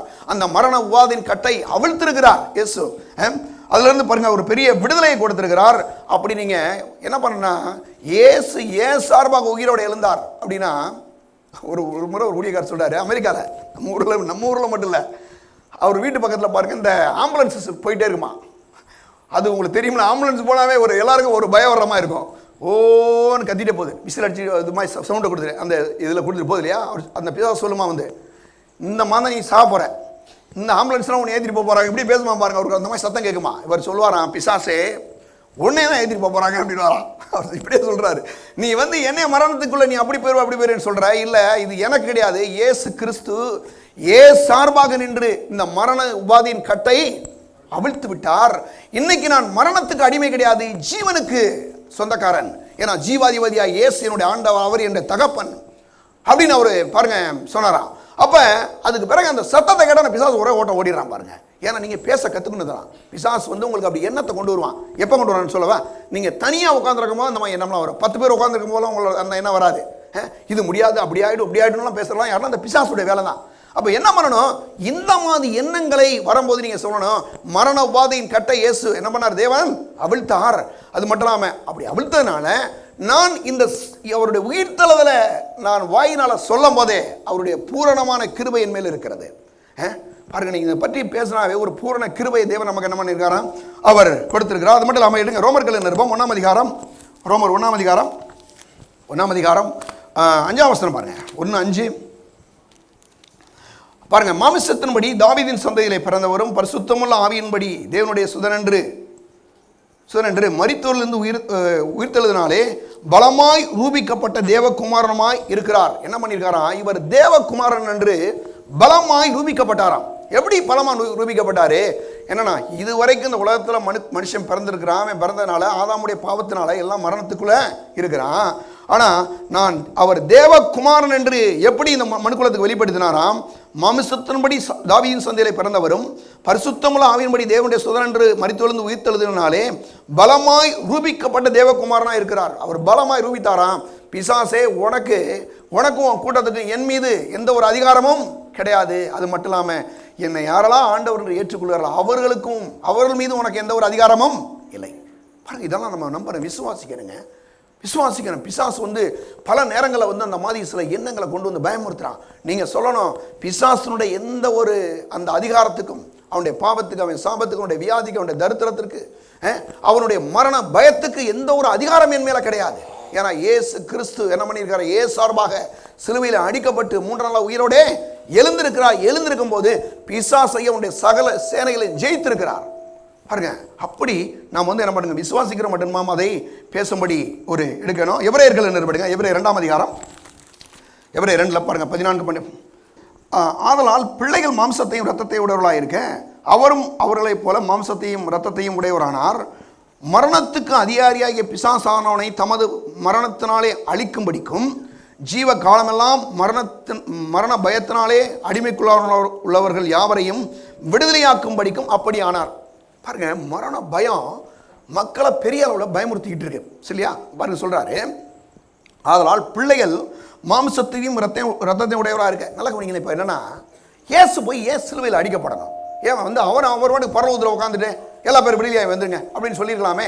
அவர் அப்படி செய்யலை. ஏன்னா அவர் சொல்றாரு, ஆதலால் பிள்ளைகள் மாம்சத்தையும் ரத்தத்தையும் உடையவர்களாக இருக்க. யாரு? நம்ம எல்லாருமே எப்படி இருக்கமா பாருங்க, மாம்சத்தையும் ரத்தத்தோட நம்ம இருக்கிறதுனால பாருங்க, அவரும் என்ன பண்ணார், அவரும் அவர்களைப் போல மாம்சத்தையும் ரத்தத்தையுடையவர் ஆனார். மரணத்துக்கு அதிகாரியாகிய பிசாசானவனை தமது மரணத்தினால் என்ன பண்ணாராம், அழிக்கும்படிக்கு. பிசாச அவர் மரணத்தை வச்சு அவனை அழிச்சு போட்டுட்டார். அடுத்த வசனம் சொல்லுது, ஜீவ காலமெல்லாம் மரண பயத்தினாலே அடிமைத்தனத்துக்குள்ளானவர்கள் யாவரையும். மக்களை உலகம் முழுவதிலையும் ஒரு பெரிய மரண பயம் அப்படி பிடிச்சிட்டே இருக்குது. ஒரே ஒரு பாருங்க, அப்படியே ஒரு எதுனாலும் சரி, ஒரு சின்ன விஷயம்னா கூட நீங்கள் பாருங்களேன், அதாவது நல்ல விஷயம் 1000 விஷயம் நல்லா ஓடிட்டு இருக்கு. உங்களுக்கு தெரியும், இப்போ கன்னியாகுமரியிலேருந்து சென்னை வரைக்கும் ஒரு நாளைக்கு ஒரு 2000-3000 பஸ் போது டிரான்ஸ்போர்ட் போயிட்டு இருக்கலாம் அப்படின்னு வச்சுங்க. எந்த பத்திரிக்காரனா எழுதுறானா, நியூஸ் பேப்பர் சொல்கிறான்ல, இன்னைக்கு 3000 பஸ்ஸுகள் சரியாக ஓடியது. எங்கேயாவது ஒரு இடத்துல ஆக்சிடென்ட் ஆயிருக்கும். அதை எவ்வளவு ஹைலைட் பண்ணுறான் பாருங்க. இங்கே இப்படி போய் அப்படி விழுந்தது, இப்படி அப்படின்னு அப்படி சொல்கிறான் பாருங்க. சிலர்லாம் பாருங்க, சிலர்லாம் சொல்கிறான் பாருங்க, அப்பாவி பொதுமக்கள் இல்லையா, அப்பாவி பொதுமக்கள் யாராவது இருக்காங்களா? நீங்கள் கொஞ்சம் அது எப்படி பேப்பர் கரெக்ட் பக்காவாக எழுதுறாங்க மக்களை பாருங்க. இப்போ சினிமா நடிகர்கள் இருக்கிறாங்க, அரசியல் இருக்காங்க, அவங்கள யாராவது பாருங்க ஒரு 60 வயது முதியவர் அப்படின்னு யாராவது எழுதுறானா? நீங்கள் பாருங்களேன், இப்போ எத்தனை பேர் இருக்காங்க வயசில், எவ்வளோ பெரிய பெரிய வயசானாலாம் இருக்கிறான். ஆனால் யாராவது ஒருத்தர் போயிட்டு இருப்பார், அவர் வந்து 60 வயது என்னது மதிக்கத்தக்க ஒரு முதியவர். இவங்களுக்கு பூரா முதியவரா, அவன் பூரா வந்து வயசே அவனுக்கு ஆகாதான். சினிமாக்காரனுக்குலாம் பார்த்துருக்கீங்களா, வயசே ஆகாமே காமிப்பான் பாருங்க, அவனுக்கு வயசு தான் ஆகுது. ஏன்னா அவனுக்கு நல்லா தெரியுங்க, பேப்பர்காரனுக்கும் நியூஸ்காரனுக்கும் எதை ஹைலைட் பண்ணால் நம்ம அது ஒரு டிஆர்பி இராட்டி ஏறும்னு அவனுக்கு தெரியுது. சொல்கிறான் பாருங்க. அப்போ இதுக்கெல்லாம் பாருங்க, நீங்கள் வந்து பிசாசு கூட இப்படி தான் பண்ணுறான். எங்கெங்க என்ன தீமை நடக்குதோ அதை அப்புறம் ஹைலைட் பண்ணுறது. நான் சொல்கிறேங்க, அதை ஒரு நாள் நீங்கள் பார்க்காதீங்க. ஏன்னா நீங்கள் மரணத்தை குறித்து ரொம்ப சிந்திக்க ஆரம்பிச்சிங்கன்னா, அல்லது ஒருவேளை வியாதியை குறித்து சிந்திக்க ஆரம்பிச்சிங்கன்னா, ஒரு சில பிரச்சனையை குறித்து நீங்கள் அப்படியே தியானிக்க ஆரம்பிச்சிங்கன்னா அது உங்களை அப்படியே ஆட்கொண்டுரும். நீங்கள் இப்போ என்ன பண்ணணும்னா, அதில் இருந்து நீங்கள் விடுதலையாக்கப்படுவதற்கு ஏசு என்ன பாரு, ஜீவ காலமெல்லாம் மரண பயத்தினாலே அடிமைத்தனத்துக்குள்ளான யாவரையும் விடுதலையாக்கும்படி அப்படியானார். எப்படி ஆனாராம்? இயேசு அவர் சிலுவையில் மரித்து, அவர் ஏன் மரித்தார்னா, நம்ம எல்லாரையும் அந்த மரண பயத்திலிருந்து விடுதலையாக்கும்படி ஆண்டவராக இயேசு அவரை மரித்தாராம். மரித்து இன்னைக்கு பாருங்க, ஆண்டவராக இயேசு கிறிஸ்து வந்து நம்மளை அந்த மரண பயத்திலிருந்து விடுதலையாக்கி இன்னைக்கு எல்லா மரண சக்தியின் மீது நமக்கு ஒரு பெரிய அதிகாரத்தை கொடுத்திருக்கிறார். நம்ம பேசணும் இயேசு நாமத்தில் பிசாசுன்னு சொல்லி என்ன பண்ணணுங்க, பேசணும். பற்றி எடுங்க, என்ன ஒரு சில வசனங்களுக்கு நம்ம போவோம். அதாவது இந்த விஷயத்தை வந்து இந்த ஆண்டவராக இயேசுவை குறித்து ஒரு இன்னார் என்ற ஒரு அறிவு நமக்கு வேணும். பாருங்க, எல்லாருக்குமே நம்ம எல்லா சப்ஜெக்ட் எல்லாரும் ஒருத்தர் ஒரு சப்ஜெக்ட் படிக்கிறாங்க. படிக்கும்போது என்ன பண்ணுறாங்க, நல்ல சில காரியங்கள்லாம் தெரியுது இல்லையா. ஆனால் நான் உங்களுக்கு சொல்கிற விஷயம், ஆண்டவர் இன்னார்ன்ற அறிவு மட்டும் ஒரு மனுஷனுக்கு வந்துருச்சுன்னு சொன்னால், கண்டிப்பாக சொல்கிறேங்க, அவருடைய மரணத்தை குறித்து, அவர் ஏன் எனக்காக சிலுவையில் அடிக்கப்பட்டார், ஏன் இந்த உலகத்தில் எனக்காக பிறந்தார், அவர் ஏன் எனக்காக சிலுவையில் அடிக்கப்பட்டார், அவர் ஏன் இந்த உலகத்தில் வந்து அவர் உயிரோடு எழுந்தார் அப்படின்ற விஷயத்தை நம்ம புரிந்து கொண்டோம்னா, நான் சொல்கிறேங்க, எவ்வளோ பெரிய பிரச்சனையை ஈஸியாக மேற்கொள்ளலாம். எவ்வளோ பெரிய பிரச்சனை ஈஸியாக மேற்கொள்ளலாம். எப்படி அப்படின்னா பாருங்க, எடுங்க அதை பற்றி ஒரு வசனத்துக்கு போவோம். எபேசியர் 1ஆம் அதிகாரம் பாருங்க, 17 அந்த வசனங்களை நான் வாசிக்கிறேன். எபிரேயர் 1:17 அவர் சொல்றாரு, நம்முடைய கர்த்தராகிய இயேசு கிறிஸ்துவின் தேவனும் மகிமையின் பிதாவானவர் தம்மை நீங்கள் அறிந்து கொள்வதற்கான ஞானத்தையும் தெளிவையும் அளிக்கிற ஆவியை உங்களுக்கு தந்தரல வேண்டும் என்றும், தாம் நம்மை அழைத்ததினாலே நமக்கு உண்டாகியிருக்கிற மகிமையின் நம்பிக்கை என்னதென்றும், பரிசுத்தவான்களிடத்திலே நமக்கு உண்டாயிருக்கிற சுதந்திரத்தினுடைய மகிமையின் ஐஸ்வர்யம் என்னதென்றும், தாம் கிறிஸ்துவை மரித்தொழுந்து எழுப்பி அவரிடத்தில் நடப்பித்த தமது பலத்த சத்துவத்தின் வல்லமையின்படியே விசுவாசிக்கிறவர்களாய் நம்மிடத்திலே தம்முடைய மகாமேன்மையான மகத்துவம் என்னதென்றும் நீங்கள் அறியும்படிக்கு அவர் உங்களுக்கு பிரகாசமுள்ள மனக்கண்களை கொடுக்க வேண்டும் என்றும் வேண்டிக் கொள்கிறேன். என்ன சொல்றாரு அப்படின்னா, அதாவது நமக்கு வந்து ஒரு மனக்கண்கள் வந்து திறக்கப்படணுமா. எப்படி மனக்கண்கள் திறக்கப்படணும்? இவர் எனக்காக என்ன செஞ்சார், ஏன் எனக்கு இந்த உலகத்தில் எனக்காக பிறந்தார், ஏன் இந்த உலகத்தில் வந்து எனக்காக சிலுவையில் அடிக்கப்பட்டார், ஏன் எனக்காக இந்த உலகத்தில் உயிரோடு எழுந்தார் என்ற இந்த காரியத்தை நாம் அறிந்து கொள்ளணுமா. மனக்கண்கள் சொன்னால் இது இந்த கண்களை வச்சு ஒன்றும் பண்ண முடியாது இல்லையா. இது எப்படின்னு சொன்னால், நம்முடைய மனதில் வந்து இதை குறித்த ஒரு தெளிவான ஒரு வெளிச்சம் ஏற்படணும், அதை குறித்த ஒரு நம்பிக்கை, அதை குறித்த ஒரு பெரிய விசுவாசம் ஏற்படணும். அப்போ தான் வந்து பாருங்கள், இதெல்லாம் ஈஸியாக வந்து என்ன பண்ணலாங்க, ஜெயிக்க முடியும். அங்கே சொல்கிறாரு எல்லாம் பாருங்கள், அங்கே சொல்லும்போது அந்த 19ஆம் வசனம் பாருங்கள், தாம் கிறிஸ்துவை மரித்தொழுந்து எழுப்பி அவரிடத்தில் நடப்பித்த தமது பலத்த சத்துவத்தின் வல்லமையின்படியே விசுவாசிக்கிறவர்களாகிய நம்மிடத்திலே காண்பிக்கும் தம்முடைய வல்லமையின் மகா மேன்மையான மகத்துவம் என்னதென்றும் நீங்கள் அறியும்படிக்கு அவர் உங்களுக்கு பிரகாசமுள்ள மனக்கண்களை கொடுக்க வேண்டும் என்றும் வேண்டிக் கொள்கிறேன். என்ன சொல்றாரு, அவர் ஆண்டவராய் இயேசுவை எப்படி வந்து அந்த வல்லமை உயிரோட எழுப்பிற்றோ அதே வல்லமையை கர்த்தர் என்ன பண்றாரா, இன்னைக்கு நம்மகிட்ட காமிக்கிறாராம். நமக்கு வந்து அவருடைய அந்த வல்லமையை நம்ம புரிஞ்சுட்டோன்னா அந்த வல்லமை இன்னைக்கும் கிரியை செய்துங்க. நான் சொல்கிறேன், இன்னைக்கு நிறைய பேர் கடன் பிரச்சனையில் பாருங்கள், இதுக்கு மேலே இனிமேல் முன்னேறவே முடியாதுன்ற மாதிரிலாம் சிலர்லாம் பிசாசுடைய தருத்தரத்தை, யார் தருத்தரத்தில் ரொம்ப பிடிக்கப்பட்டிருக்காங்களோ போய் சந்திச்சு அங்கே இருந்து தூக்கி கொண்டு வந்து ஆண்டவர் எப்படிப்பட்ட உலகத்தை காமிக்கிறார். நான் உண்மையில் அதான் நம்புகிறேன். கர்த்தர் வந்து பாருங்கள், எவ்வளோ பேருக்கு இங்கே பாருங்கள் வேலை இல்லாதவங்களுக்கு இன்றைக்கி கவர்மெண்ட்டில் இன்றைக்கி எம்ப்ளாயிஸாக இருக்கிறாங்க. சின்ன வயசுலலாம் பரிச்சை எழுதி போயிருக்கிறாங்க. அவங்கெல்லாம் பாருங்கள் எதுவுமே இல்லை. இன்றைக்கி வந்து அன்றைக்கி இந்த பிரதர்ஸ்லாம் சொல்கிறாங்க, எங்களுடைய தொழில்களை நாங்கள் ஆரம்பிக்கும் போது சும்மா சாதாரணமாக ஆரம்பித்தோம், இன்றைக்கி லட்சக்கணக்கான ரூபாய்கள் எங்களுடைய இதில் நடக்குது. நாங்கள் பெரிய ஒரு டிரான்சாக்ஷன் நடக்குது பாருங்கள். இந்த பெரம்பலூரில் இவ்வளோ பெரிய டிரான்சாக்ஷன் எனக்கே ஆச்சரியமாக இருக்குது. ஒரு பிறரெல்லாம் சொல்ல இருப்பாங்க, ஒரு நாளைக்கு இத்தனை லட்சம் ரூபாய்க்கு எவரோ ஓடுது பாஸ் அப்படின்றாரு. ஏன் அப்படின்னா ஒரு நாள் இவங்களுக்கு ஒரு சாப்பிடுவதற்கு கூட கஷ்டப்பட்ட ஆள்கள். ஆனால் ஆண்டவராய் இயேசு தம்முடைய உயிர்த்தெழுந்த அந்த வல்லமையை அவர்கள் மூலமாக இந்த உலகத்தில் வெளிப்படுத்தி கொண்டிருக்கிறார். சொல்கிறேங்க, அதுதான் அங்கே நடக்குது. நான் அதை தான் பார்க்குறேன். இந்த வசனத்துக்குள்ளே எவ்வளோ பெரிய ஒரு அற்புதம் நடக்குது, எவ்வளோ பேருக்கு வேலை கிடைக்குது, எவ்வளோ பேரை கடவுள் தூக்கி எடுக்கிறாரு. ஏன்னா உயிர்த்தெழுந்த இயேசு கிறிஸ்துடைய வல்லமை அந்த பிசாசுடைய தரித்திரங்களை அழித்து போட்டிருக்கிறது. பிசாசுடைய வியாதிகளை என்ன பண்ணுங்க, அழித்து போட்டு வெற்றியை கொடுத்துருக்குதுங்க. அப்போ நான் சொல்கிறேன், இன்னைக்கு அதை அறிந்து கொள்ளணும். என்ன அறிந்து கொள்ளணும்? கர்த்தர் இன்னார் என்ற அறிகிற அறிவு. எனக்காக இயேசு இந்த உலகத்தில் ஏன் பிறந்தார், எனக்காக ஏன் ஒரு மரித்தார், எனக்காக ஏன் ஒரு உயிரோட எழுப்பினார், அந்த அவர் உயிரோட இருந்ததில் என்ன நடந்துச்சு அப்படின்றத இன்னைக்கு காணும்படி நாம் ஜெபிக்கணும். ஆண்டோட சொல்லணுங்க. பாருங்க, ஆண்டவராக இயேசு ஒரு முறை உயிரோட எழுந்த பிறகு சில விஷயங்களை செய்கிறார். என்ன விஷயம்னா, அவரை ரொம்ப பேரை நிந்திச்சாங்க. ரோம பிலாத்து இருக்கான் இல்லையா, அவன்கிட்ட போய் அப்பா இங்கே பாரு நான் உயிரோட எழும்பினேன், நான் தான் எவ்வளோ பெரிய ஆள் தெரியுமா உனக்கு அப்படின்னு போய் காமிக்கலை. நல்லா நீங்கள் தான் கவனிக்கணும். ரெண்டாவது, அங்கே இருக்கக்கூடிய யூத மக்கள் அவர்கள் தான் இயேசுவை சிலுவையில் அறையும் கத்துறான். அவன்கிட்ட போய் இங்கே பாரு நான் வந்து என்னை போய் அடிச்சிக்கல, நான் பார்த்து எந்திரிச்சு வந்தேன் பார்த்தியா, நான் எவ்வளோ பெரிய ஆள் தெரியுமா அப்படின்னு சொல்லலை இல்லையா. இதெல்லாம் விட்டுட்டு அவர் என்ன பண்ணுறாரு, சீஷர்களை தேடி போய் இவர் உயிரோடு எழுந்த பிறகு தன்னை வந்து என்ன பண்ணுறாங்க, 40 நாள் இவங்களுக்காக இருக்காருங்க அந்த உலகத்தில். உயிரோடு தான் அப்போ போயிருக்கலாம் பரவாயில்ல போயிருக்கலாமா இல்லையா. ஆனால் 40 நாள் இவங்க கூட அப்படியே சுற்றிக்கிட்டே இருக்கிறாரு. ஏன் சுற்றுறாருன்னா, இந்த உயிர்த்தெழுந்த இயேசுவை இவர்கள் அறிந்து கொண்டால் தான் இந்த உலகத்துக்கு என்ன பண்ண முடியும், அறிவிக்க முடியும். இயேசு மரித்தவர் அப்படியே மரிச்சு போல இவர் மரித்தவர் உயிரோட எழுந்து இன்னைக்கும் ஜீவிக்கிறார் என்பதை இந்த உலகத்தில் பாருங்க அறிவிக்கும்படி, பிரசித்தப்படுத்தும்படி, நம்ம மூலமாக இயேசுவை உயிர்த்தெழுந்த இயேசுவை காணும்படி அவர் என்ன பண்ணுறாருங்க, காமிக்கிறாரு. அப்படி ஒரு விஷயத்தை பார்க்கும்போது எடுங்க, யோவான் சுவிசேஷம் 20ஆம் அதிகாரம் எடுங்க. யோவான் சுவிசேஷம் 20ஆம் அதிகாரம் 1-18 வசனங்களை வந்து அவர் சொல்றாரு. வாரத்தின் முதல் நாளாகிய அதிகாலையிலே இருட்டோடைய மகதலேனா மரியாள் கல்லறையிடத்திலே வந்து கல்லறை அடைத்திருக்கிற கல்லை எடுத்து போட கண்டாள். உடனே அவள் ஓடி சீமோன் பேதுருவிடத்திலே இயேசுவுக்கு அன்பாயிருந்த மற்ற சீஷனிடத்திலும் போய் கத்தரை கல்லையிலிருந்து எடுத்துக்கொண்டு போய்விட்டார்கள், அவரை வைத்த இடம் எங்களுக்கு தெரியவில்லை என்றாள். அப்பொழுது பேதுருவும் மற்ற சீஷர்களும் கல்லறை இடத்திற்கு போகும்படி புறப்பட்டு இருவரும் ஒருமித்து ஓடினார்கள். பேதுருவை பார்க்கிலும் மற்ற சீஷன் சுதீரமாய் ஓடி முந்தி கல்லறை இடத்துல வந்து அதற்குள்ளே குனிந்து பார்த்து சீலை கிடக்கிறதை கண்டான். ஆனாலும் அவன் உள்ளே போகவில்லை. சீமோன் பேதுரு அவனுக்கு பின்னே வந்து கல்லறைக்குள்ளே பிரவேசித்து சீலையில் கிடக்கிறதையும் அவருடைய கல்லறையில் சுற்றி இருந்த சீலை மற்ற சீலைகளோடு வைத்திராமல் தனியே ஒரு இடத்திலே சுருட்டி வைத்திருக்கிறதையும் கண்டான். முந்தி கல்லறை இடத்திற்கு வந்த மற்ற சீஷனும் அப்பொழுது உள்ளே பிரவேசித்து கண்டதை விசுவாசித்தான். கண்டு விசுவாசித்தான். என்னன்னா, ஆண்டவராய் இயேசு அவர் மரித்தார், அவர் பாருங்க அடக்கம் செய்யப்பட்டார்.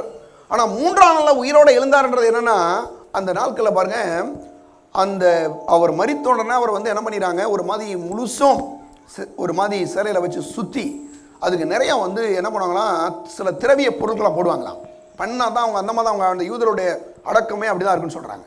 அந்த மாதிரி பண்ணுறாங்க. அதனால தான் இந்த சீமோன் ஒருத்தன் பாருங்கள் அவருடைய சரீரத்தை எடுத்துக்கொண்டு போய் என்ன பண்ணுறான், போய் அதெல்லாம் பண்ணி போய் அடக்கம் செய்கிறான் இல்லையா.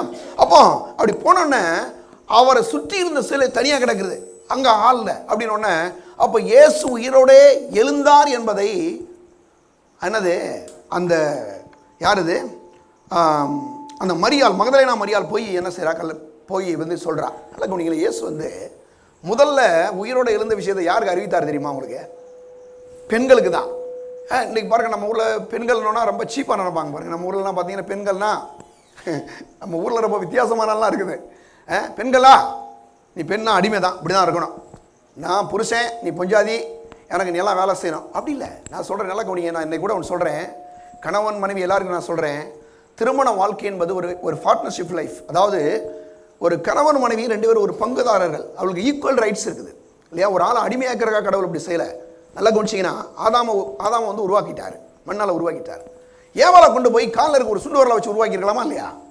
பண்ணியிருக்கலாமா இல்லையா? பண்ண முடியுங்க. ஆனால் பண்ணலை. அவர் ஏன் அப்படி பண்ணலை தெரியுமா? அப்படின்னா அவரை விலா எலும்புல இருந்து உருவி வந்து அந்த ஏவாளை வந்து உருவாக்குறாரு. ஏன் அப்படின்னா இந்த விலால தான் என்ன இருக்குது, இதயம் இருக்குது. இந்த இதயத்தை பாதுகாக்கிறது எதுதான்? இந்த எலும்பு தான். அப்போ அங்கேருந்து எடுக்கிறாரு. அங்கேருந்து எடுத்து ஒரு மனுஷியை உண்டாக்குறாரு. ஏன் உண்டாக்குறாருன்னா, இதை எவ்வளவு முக்கியமோ அதை பாதுகாக்கிறது, அந்த எலும்பு எவ்வளவு முக்கியமோ அவ்வளவு முக்கியமானவள் ஒரு பெண் என்பதை காட்டுகிறது. அது மட்டும் இல்லாமல் ஏவாள் தான் முதல்ல பாவம் செஞ்சிட்டான். அப்போ அந்த மரத்தின் கனியை போய் பறித்து சாப்பிட்டாலையா, பாவத்தில் விழுந்துட்டால. என்ன பண்ணுறார் இயேசு, அந்த பாவத்தில் விழுந்த இந்த மனுக்குலத்தில் குறிப்பாக அந்த பெண்களுக்கு திரும்ப இவரே முதல்ல தரிசனம் மாறார். எப்பயுமே பாருங்கள், கூட்டம் எங்கே அதிகமாக இருக்குன்னா சினிமா தேட்டருக்கு போய் பாருங்களேன், அங்கே கூட்டம் எங்கே அதிகமாக இருக்குன்றீங்க? அம்மா மாதிரி தான் கூட்டம் எங்கே போனால், ரேஷன் கடைக்கு போனால் கூட அங்கே தான் கூட்டம் இருக்கும். சபையில் நீங்கள் எண்ணி பாருங்கள், நீங்கள் இப்போ உட்காந்தீங்கன்னா நிறைய யார் உட்காந்துருக்கா? சகோதரிகள் தான். ஏன் அப்படின்னு சொன்னால் இவங்களுக்கு நிறைய டார்ச்சரு, ரொம்ப தொல்லைங்க. என்ன தொல்லை தெரியுமா? ஸ்திரீன் வித்து சர்ப்பத்தின் தலையை நசுக்குவார்னு சொல்லி இவர் சொன்ன உடனே பிசாசுக்கு பெண்கள் மீது ஒரு தனியாக ஒரு ஃபோக்கஸ் பண்ண ஆரம்பிச்சிட்டான். பெண்களை பூரா ஏதாவது ஒன்று பண்ணி விட்டுறணும், இவங்களுக்கு ஏதாவது ஒரு பிரச்சனை கொடுக்குன்னு சொல்லி ஏகப்பட்ட மனக்குழப்பங்கள், ஃபிசிக்கலாக, மென்டலியாக, ஃபைனான்ஷியலாக நிறைய ப்ராப்ளங்கள். இன்னைக்கு பாருங்கள், குடிகார கணவனை கட்டிக்கிட்டு அம்மா அதை அழுகுது. எவனா குடிச்சு உட்காந்து அழுகிறானா? அழுதா கூட ஃபுல் போதையில் அழுகிறான். அழுகிறதே சிரிக்கிறான், திடீர்னு சிரிக்கிறான், அழுகிறான். ஆனால் அம்மா மாதிரி உண்மையிலே அழுகிறாங்க. ஏன் அழுகிறாங்க தெரியுமா? அப்படின்னா அவங்களுக்குள்ள பிசாசு அவங்களை ஏதாவது ஒரு ரீதியில் டார்ச்சர் பண்ணுறான். என்ன பண்ணுறாரு? மகதலேனா மரியாளுக்கு தன்னை வெளிப்படுத்தி, இனிமேல் இப்படி ஒரு வாழ்க்கை தேவையில்லை. என்னது? ஆண்டவராய் இயேசுவை ஒரு மனுஷன் ஆண்டவர் என்று ஏற்றுக்கொள்வானால், வேற சொல்லுது, அவர்கள் ஆண் என்றும் இல்லை பெண் என்றும் இல்லை அப்படின்றார் கிறிஸ்துவுக்குள்ள. ஏன்னா ஒரு ஆணால எந்த காரியத்தை செய்ய முடியுமோ அதே அளவு ஈக்குவலா ஒரு பெண்ணால செய்ய முடியும். ஏன் தெரியுமா? ஆண்டவர் உள்ள இருக்கிறனால ஜெயிக்க முடியுங்க. வேற சொல்லுது, தேவனால் பிறப்பதனால் உலகத்தை ஜெயிக்கும் உங்கள் விசுவாசமே உலகத்தை ஜெயிக்கிற ஜெயம். அப்போ யாரெல்லாம் விசுவாசிக்கிறார்களோ அவர்களால் ஜெயிக்க முடியும். அங்கே மகதலேனா மரியாள் பாருங்க சொல்றாரு. உடனே நான் சில வசனங்களுக்கு நம்ம போகலாம்.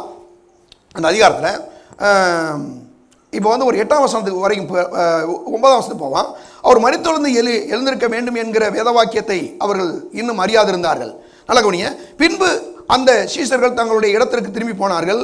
மரியாள் கல்லறையின் அருகே வெளியே நின்று அழுது கொண்டிருந்தாள். அப்படியே அழுது கொண்டிருக்கையில் அவர் குனிந்து கல்லறைக்குள்ளே பார்த்து, இயேசுவின் சரீரம் வைக்கப்பட்டிருந்த இடத்தை வெள்ளுடை தரித்திருந்தவர்களாகிய 2 தூதர்கள் தலைமாட்டிலும் ஒருவன் கால்மாட்டிலும் ஒருவனுமா உட்கார்ந்திருக்கிறதை கண்டாள். அவர்கள் அவளை நோக்கி, ஸ்திரியே ஏன் அழுகிறாய் என்றார்கள். அதற்கு அவள், என் ஆண்டவரை என்ன செய்தார்கள்? கொண்டு போய் விட்டார்கள், அவரை வைத்த இடம் எனக்கு தெரியவில்லை என்றாள். இவைகளை சொல்லிய பின்னாக திரும்பி இயேசு நிற்கிறதை கண்டால், ஆனாலும் அவரை இயேசு என்று அந்த அம்மா என்ன பண்ணாங்க? கல்லறைக்கு போயிட்டாங்க. சுடுகாட்டுக்கு ஒரு பெண்ணை போய் நீங்கள் தனியாக போச்சுன்னா என்ன நிலம் பண்ணுறீங்க? ஆம்பளையாலே போக மாட்டான், பயந்துட்டு அது வரை பேய் உள்ளேருந்து எந்திரிச்சு வந்துடுன்னு சொல்லிட்டு இல்லையா? ஆனால் இந்த அம்மா போய் சொல்கிறாங்க, போய் நிற்கிறாங்க. 2 தேவதூரையும் கால் மாட்டிலையும் தலை மாட்டிலையும் நிற்கிறான். இந்த அம்மா என்னமோ தேடுறத அவன் இது அவனுக்கு தெரியும், எல்லா விஷயம் தெரியுது. அப்போ உடனே அவன் கேட்குறான். அதற்கு அவள் பாருங்க, அவர்கள் அவளை நோக்கி, ஸ்திரியே ஏன் அழுகிறாய்? அவனுக்கு என்ன விஷயம் தெரியாதா? ரொம்ப பயங்கரமாக ஒரு விஷயத்தை கேட்குறான். அந்த அம்மாவுடைய வாயிலிருந்து வர சொல்கிறான், ஏன் அழுகிறான்? அதற்கு அவள், என் ஆண்டவரை என்னது எடுத்துக்கொண்டு போய்விட்டார்கள் தான் சொல்கிறான். ஏன் என் ஆண்டவரை எவனோ திருடிட்டு போயிட்டான்னு அந்த அம்மா. என்னங்க ஒரு டெட் பாடியை திருடிட்ட அளவுக்கு போயிடுவானா? இருக்கும். ஏன்னா அந்த மாதிரி அந்த நாட்களில் அந்த ரோமர்களுடைய பிரச்சனைனா இவர் எல்லாம் 3ஆம் நாள் உயிரோட எழுந்திருக்கேன்னு சொல்லியிருக்காரு. அப்போ இந்த பாடியை தூக்கிட்டு போடலான்ற அளவுக்குலாம் அவன் யோசிப்பான் இல்லையா? அப்படி அந்த அம்மா யோசிச்சு சொல்கிறாங்க, அவரை வைத்த இடம் எனக்கு தெரியவில்லை. இவர்களை சொல்லிட்டு பின்னால் பார்க்குறாங்க, அங்கே யார் இருக்குது? இயேசு நிற்கிறதை கண்டால், ஆனாலும் அவரை இயேசு என்று அறியாதாள். இயேசு அவளை பார்த்து, ஸ்திரியே ஏன் அழுகிறாய்? இயேசுவும் கேட்கிறார் உயிரோடு இருந்த பிறகு. என்ன சொல்றார்? ஏன் அழுகிறாய்? யாரை தேடுகிறாய் என்றார். அவரை தோட்டக்காரர் என்று எண்ணி, ஐயா நீர் அவரை எடுத்துக்கொண்டு போனதுண்டானால் அவரை வைத்த இடத்தை எனக்கு சொல்லும், நான் போய் அவரை எடுத்துக்கொள்வேன். ரொம்ப ஆச்சரியமா இருங்க. ஒரு லேடி ஒரு பெண் போய், நல்லா கவனிங்க, இயேசு ரொம்ப நல்ல பர்ஃபெக்டாக, அதான் முதல்ல ரொம்ப அழகாக பர்ஃபெக்டாக இருந்தான். ரெண்டாவது பாருங்க, இயேசு தான். இயேசு ஒரு நார்மல் வெயிட் நீங்கள் எடுங்க, ஒரு 70 to 80 கிலோ இருக்கும். ஒரு நார்மல் மேனுடைய ஒரு வெயிட் சாதாரணமாக வச்சுக்கிட்டீங்கன்னா, நல்ல ஒரு ஹைட் வெயிட் ஆனாலும் இல்லையா அப்படின்னு வச்சுக்கிங்கன்னா 70 to 80 கிலோ. இப்போ இவரை போய் ஒரு பெண்ணு போய் எடுக்க முடியுமானா? அதுவும் டெட் பாடி எப்படி இருக்கும்? இன்னும் வெயிட். அதனால தான் ஒரு ஆள் தூக்கிட்டு போகாமல் 4 பேர் தூக்கிட்டு போகிறான், ஓவர் வெயிட் ஆயிருன்னு சொல்லிட்டு. தெரியுதா உங்களுக்கு? ஏன்னா வெயிட் அதிகமாக. அப்போ இந்த அம்மா சொல்கிறாங்க, என்ன சொல்கிறாங்க? நீர் அவரை வச்சது எங்கன்னு சொன்னேன்னு நான் போய் எடுத்துக்கோங்கன்றாங்க. என்ன மாதிரி ஒரு அன்பு பாருங்க இயேசு மேலே இந்த மகதலேனா மாதிரி அவ்வளோ பெரிய ஒரு அன்பு. நான் சொல்கிறேன், இன்றைக்கும் கூட தேவனுடைய அன்பு ஒரு அளவற்ற ஒரு அன்பு, ஈடு இணையில்லாத ஒரு அன்பு. அப்படி நான் குட் ஃப்ரைடே அன்னைக்கு கூட சொன்னேன் இல்லையா, இந்த 4 விதமான எப்ரே இந்த இந்த கிரேக்க மொழியில் எழுதப்பட்டிருக்கிற இந்த வேதாகமம், இந்த பைபிள் வந்து 2 மொழியில் வந்து மொழிபெயர்க்கப்பட்டிருக்கு. பழைய ஏற்பாடு வந்து எபிரேய மொழியிலையும், புதிய ஏற்பாடு கிரேக்க மொழியில் இருக்குது. இந்த கிரேக்க மொழியில் வந்து 4 விதமான அன்பை பற்றி சொல்லுது. ஒன்று ஈராஸ், இன்னொன்று பிளையோ, இன்னொன்று ஸ்டோர்கே, இன்னொன்று அகாப்பே. இந்த 4 அன்புலையும் ஒரு அர்த்தம் இருக்குது. ஈராஸ் வந்து என்னன்னா, ஈராஸ் வந்து கணவன் மனைவியில் இருக்கக்கூடிய ஒரு அன்பு. பிளையோன்றது பெற்றோர்கள் மத்தியில் காண்பிக்கக்கூடிய ஒரு அன்பு. ஸ்டோர்கேன்றது வந்து உறவினர்களும் நண்பர்கள் மத்தியில் காண்பிக்கக்கூடிய அன்பு. அகாப்பே அன்பு வந்து அது வரைக்கும் கிரேக்க மொழியில் இல்லாத ஒரு வார்த்தை. ஏன்னா அந்த அன்புக்கு சுயநலமே கிடையாது. மற்ற எல்லாத்துலேயும் நீங்கள் பாருங்க சுயநலம் இருக்கும். ஆனால் இந்த தேவனுடைய அன்பிலே சுயநலம் கிடையாது. இந்த சுயநலமற்ற ஒரு தேவன், அவர் எப்படி இருக்கிறார்? தேவன் அன்பாகவே இருக்கிறார். அவர் வந்து முழுக்க அன்பு நிறைந்த ஒரு தேவன். அதனால தான் சொல்கிறேன், இந்த உலகத்தில் சில வாலிப பொண்ணு பிள்ளையெல்லாம் பாருங்க, சில ஆள்லாம் ஏமாத்துறான். உன் மேலே ரொம்ப அன்பாக இருக்கிறேன்றான். அவன் தான் உனக்கு தூக்கி உள்ளே போகிறான்னு அர்த்தம். நான் சொல்கிறேன், உண்மையாகவே சொல்கிறேன், உன்னை க்ளோஸ் பண்ணிடுவான், உன் வாழ்க்கையை அழிச்சு போட்டுருவான். நான் சொல்கிறேன், கரெக்டாக சொல்கிறேன். உண்மையாக நீ யாராவது வந்து அவன் இல்லாமல் நான் வாழ முடியாது பாஸ்டர் அப்படின்னு யாராவது சொன்னேன், என்கிட்ட சொல்ல மாட்டேங்க, எனக்கு தெரியும். அதுலேயும் நான் எச்சரிக்கையாக இருக்கிறேன். நீ சொல்லுவீங்களா நீங்கள்? அப்படி சொன்னீங்கன்னா அவன் உண்மையிலே உங்களை வந்து என்னமோ பண்ண போகிறான், உங்களை க்ளோஸ் பண்ணிடுவான்னு அர்த்தம்னு வச்சுங்க. வாழ்க்கையை ஸ்பாயில் பண்ணிடுவான். நான் சொல்கிறேன், வாலிப பிள்ளைகளுக்கு சொல்கிறேன், வாலிப தம்பிகளுக்கு கூட சொல்கிறேன், உங்களுடைய எதிர்காலங்கள். நானும் ஒரு நாள் வாலிபனாக இருந்து வந்தேன். ஏன்னா நான் ரசிக்கப்பட்ட காலங்களே நல்ல வேலை, சரியான காலங்களை 13 வயசில் ரசிக்கப்பட்டுட்டேன். எனக்கு இந்த விஷயமே தெரியாது, எனக்கு இந்த ரூட்டுக்கே நான் போகல. நான் பைபிள் படிப்பேன், ஜெபம் பண்ணுவேன், அவ்வளோதான். இதுக்கு மேலே எனக்கு ஒன்றும் தெரியாது. போய் எங்கேயா போனால் பிரசங்கம் பண்ணுவேன். நான் வந்து ஒரு 13, 14, ஒரு 15 வயசு 16 வயசுல பிரசங்கம் பண்ண ஆரம்பிச்சேன். வெளியில் ஊர்களில் போய் பிரசங்கம் பண்ணுவேன் பாருங்க, திருவிழான்னு பிரசங்கம் பண்ணுவேன். அதனால எனக்கு நிறைய இதில் தெரியும். ஆனால் எனக்கு ஒன்று தெரியுது, இன்னைக்கு நான் சொல்கிறேன், வாலிப பிள்ளைகள் எல்லாருக்குமே நான் சொல்கிறேன், அப்படி ஏதாவது ஒரு தவறான முடிவை நீ எடுத்துறாங்க. ஏன்னா உங்களுக்காக கடவுள் நல்ல ஒரு எதிர்காலத்தை வைத்திருக்கிறார். யாரோ ஒருவனுடைய வார்த்தையை நம்பி நீங்கள் உங்களுடைய வாழ்க்கையை அழித்துக் கொள்ளாதீர்கள். உங்களுக்கு என்று கடவுள் ஒரு நல்ல எதிர்காலத்தை வைத்திருக்கிறார். ஏன் நல்ல எதிர்காலத்தை அவர் வச்சிருக்காரு அப்படின்னா, இவன் சொல்றலாம் உண்மையான அன்பு நீங்க நினைக்கிறீங்களா? அவன் ஏதோ ஒன்றை வந்து உங்கள்கிட்ட இருந்து எதிர்பார்க்கிறான் இல்லையா? ஆனால் உண்மையான அன்பு ஒரு இந்த ஸ்டோர்கே இந்த இதில் ஈராஸில், அதாவது கணவனுடைய அன்புன்றது வந்து ரெஸ்பான்சிவ் லவ், அதாவது அக்ரெசிவ் லவ். முதல்ல அன்பு கூறணும். மனைவியுடைய அன்பு ரெஸ்பான்சிவ் லவ். அதாவது ஒரு புருஷனாக இருக்கிறவன் தன்னுடைய மனைவியை நேசித்து ஏதாவது செய்யணுங்க. நான் உன்னை நான் பார்த்துக்குவேன், உன்னை நேசிக்கிறேன்னு சொல்லி ஒரு கட்சிப்பு கூட வாங்கி கொடுக்காத ஒரு ஆளை போய் அவன் எங்கே நேசிக்கிறான்? அவனெல்லாம் நம்பி போய் சில சகோதரிகள் போய் வாழ்க்கையை கொடுத்து ஒன்றெல்லாம் அழிஞ்சு போயிட்டு பாருங்க. ஆனால் நான் சொல்கிறேங்க, இயேசு கிறிஸ்து உங்களுக்கு நித்திய ஒரு அற்புதமான வாழ்க்கையை தேவன் வைத்திருக்கிறார். அப்போ அவர் வந்து இந்த அம்மா சொல்கிறாங்க, இயேசு மேலே அவ்வளோ ஒரு அன்பு, செத்து போயிட்டாரு. அந்த அந்த அந்த அந்த டெட் அந்த பாடி எடுக்கிறதுக்கு நம்ம போகிறாங்க. அங்கே பார்த்தீங்கன்னா இயேசு அவளை பாருங்க, 16ஆம் வசனத்தில், இயேசு அவளை நோக்கி மரியாளே என்றார். அவள் திரும்பி பார்த்து ரபுனி என்றாள். அதற்கு போதகரே என்ற அர்த்தமாம். இயேசு அவளை நோக்கி, என்னை தொடாதே, நான் இன்னும் என் பிதாவினிடத்திற்கு ஏறி போகவில்லை. நீ என் சகோதரத்திற்கு போய், நான் என் பிதாவினிடத்திற்கும் உங்கள் பிதாவினிடத்திற்கும் என் தேவனிடத்திற்கும் உங்கள் தேவனிடத்திற்கும் ஏறி போகிறேன் என்று அவர்களுக்கு சொன்னார். எப்படி சொல்ல? அவர் இயேசு உயிரோடு சொல்றாரு. இப்போ என் பிதா தான் உன் பிதா அப்படி சொல்றாரு. இயேசு சொல்றாருங்க, நீ என் சகோதரன் என்றார். இதுவரைக்கும் சீசர்களை என் சகோதரன் என்று நீங்க வந்து பெரிய சொன்னமா எனக்கு தெரியல. ஆனா இங்க சொல்றாரு, நீ என் சகோதரன் சொல்றாரு. ஒரு பாவத்தில் வாழ்ந்து கொண்டிருந்த மனுஷனை நீ என் சகோதரன் என்றாரு. பரிசுத்தம் உள்ள ஒரு தேவன் சொல்றாருங்க. அவர் இன்னைக்கு உங்களெல்லாம் என்ன பார்க்கும்போது நீ தான், அதனால தான் சர்ச்சுக்கு வரும்போது என்ன பிரதர் சிஸ்டர் ஏன் சொல்றது தெரியுமா உங்களுக்கு? இவர் சொல்லியிருக்காரு என் பிரதர்ன்றாரு, இவர் என் சிஸ்டர் சொல்றாரு. வானத்தையும் உண்டாக்கின தேவாதி தேவனை சொல்றாரு. யாருங்க? நீங்க தான் பிரதர், நீங்க தான் சிஸ்டர். அவருக்கு ரொம்ப நெருக்கமான உறவினர்கள் யாரு? உங்க சொந்தக்காரர். நெருக்கமான உறவு யார் தெரியுமா? அவர் தாங்க. இந்த வானமும் பூமியை ஒளிந்து போனாலும் அவருடைய வார்த்தையின் உறுப்பாயில் ஒளிந்து போவதில்லை. யார் வேணாலும் இந்த உலகத்தில் நேசிக்காம போறான். இவர் நேசிக்கிறார் உங்களை, இவர் நேசிக்கிறார். அந்த அம்மா உடனே சொல்றாங்க, மதலேனா மரியாள் போய் அங்கே வந்து, நான் கர்த்தரை கண்டதையும் அவள் தான் என்னோட சொன்னவைகள் யாவையும் அறிவித்தாள். வாரத்தின் முதல் நாளாய் அன்றைய தினம் சாயங்கால வேளையிலே அவர்கள் கூடிய இந்த இடத்துக்கு யூதர்களுக்கு பயந்ததினால் கதவுகள் பூட்டப்படுகிறது. இயேசு வந்து நடுவே நின்று உங்களுக்கு சமானம் என்றார். எல்லாம் பயந்து போயிருக்கிறான். இயேசு உயிர் இதுவரைக்கும் இருந்தார், 3.5 வருஷம் கூட இருந்தார். இப்போ கொண்டு போய் அந்த ரோமர்கள் போய் சிலுவையில் அடிச்சுட்டான்.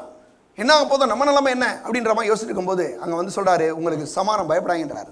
என்ன மாதிரி இன்னைக்கும் கூட நம்முடைய ஆண்டவர் இந்த பயப்படாதே என்ற வார்த்தை, பயம் என்ற வார்த்தை 365 முறை வந்து வேதத்தில் வந்துருன்னு சொல்கிறாங்க வேத வல்லுநர்கள். நான் என்னடா ஆனால் சொல்கிறாங்க, ஏன்னா 365 நாள் இந்த ஒரு வருஷத்தில் இருக்கிறதுனால ஒவ்வொரு நாள் சொல்கிறாராம், நீ பயப்படாத, நீ வந்து உன் எதிர்காலத்தை குறித்து பயப்படாத, உனக்கு நல்ல ஒரு திருமண வாழ்க்கை வர நினைக்கிற அதை பற்றி நீ பயப்படாத, நீ வந்து உன்னுடைய பிஸ்னஸை பற்றி பயப்படாத, நீ உனக்கு இருக்கக்கூடிய அந்த வியாதி வச்சு நீ பயப்படாதலேருந்து உன்னை சோமாக்க முடியும். அவர் சொல்கிறார் பாருங்க, ஏன்னா அவர் நல்ல எதிர்காலத்தை வைத்திருக்கிறார். அவர் காட் இஸ் எ குட், நம்முடைய தேவன் அவர் நல்லவர். அப்போ இந்த நல்ல தேவன் அவர் சொல்கிறாரு, நீ பயப்படாத. ஒருவேளை இன்னைக்கு யாராவது அப்படி பயந்தீங்கன்னா இந்த இந்த இந்த மரண பயத்தினுடைய எல்லாத்தையும் அறுத்து போடுறார் இயேசு. இன்னைக்கு அவர் சொல்கிறாரு, நான் உன்னை விட்டு விலதும் இல்லை, உன்னை கைவிடுவதும் இல்லை. வேதத்தில் மட்டும் 5-6 முறைகளுக்கு மேலே இந்த வசனம் வருதுங்க. ஏன்னா அவர் வந்து நம்மளோட எப்போதுமே இருக்கிறார். சரியா? சரி, அப்போ வந்து அங்கே வெளிப்படுத்தி காண்பிக்கிறதை நான் பார்க்கிறோம். அதில் வந்து 20ஆம் வசனத்தில் அவர் இப்படி சொல்லி தம்முடைய கைகளை விழாவையும் அவர்களுக்கு காண்பித்தார். சீசர்கள் கர்த்தரை கண்டு என்ன செஞ்சார்களா? இது வரைக்கும் 3 நாளாக பயந்துட்டு இருந்த போகிற சந்தோஷம் வந்துடுச்சு. அப்பா இயேசு உயிரோடு எழுந்துட்டார்ப்பா அப்படின்னு சந்தோஷப்பட்டதும் அல்ல, அந்த சுவிசேஷத்தை அறிவிக்கிறான். நீங்கள் நான் வந்து ஏற்கனவே நம்ம அப்போஸ்தலர்களை பார்த்தோம் இல்லையா, 2-3 அதிகாரங்களில் போய் பேதுரு போய் பிரசங்கம் பண்ணுறாங்க. பயந்துக்கிட்டு இருந்தான், போய் பிரசங்கம் பண்ணுறான். ஒரு பிரசங்கத்தில் 3000 பேர் ரசிக்கப்பட்டான். அடுத்த பிரசங்கம் 5000 பேர். பயந்துக்கிட்டு இருந்தாலும் இப்போ என்ன பண்ணுறான், அவ்வளோ அற்புதமாக பிரசங்கம் பண்ணுறான். காரணம், கர்த்தருடைய ஒரு மனுஷனுக்கு சந்தோஷத்தை கொடுப்பாருனா, சமானத்தை கொடுப்பாருனா, ஒரு நாளும் அதை எந்த பிசாசும் எந்த மனுஷனும் எடுக்க முடியாது. வேற சொல்லுது, இதோ சமானத்தை வைத்து விட்டு போறேன், இந்த உலகம் கொடுக்குற பிரகாரம் அல்ல, என்னுடைய தேவ சமானத்தை உனக்கு கொடுக்கிறேன். சிலருக்குலாம் பாருங்க நைட்டே தூக்கம் வர மாட்டேது, கவலை பயம் என்னாகுமோ அப்படின்ற மாதிரி நினச்சிட்டு இருக்கிறாங்க. அவர் சொல்றாரு, நான் உன்னை விட்டு விடுவதும் இல்லை, உன்னை கைவிடுவதும் இல்லை அப்படின்னு சொல்றாரு. அவரை நீங்க பிடிச்சிக்கிட்டீங்கன்னா உங்களுக்கு நல்ல எதிர்காலம் இருக்குன்னு. யாராவது புதுசாக வந்து நான் சொல்றேன், இவரை விட்டுறாங்க, இவரை விட்டுறவே விட்டுறாங்க. இவர் உங்களுக்கு நல்ல எதிர்காலத்தை கொடுக்குற தேவன். உண்மையாவேங்க, கடவுள் அவ்வளோ ஆசீர்வதிக்கிற தேவன். என் வாழ்க்கையில் அனுபவிச்சிருக்கேன் பாருங்க.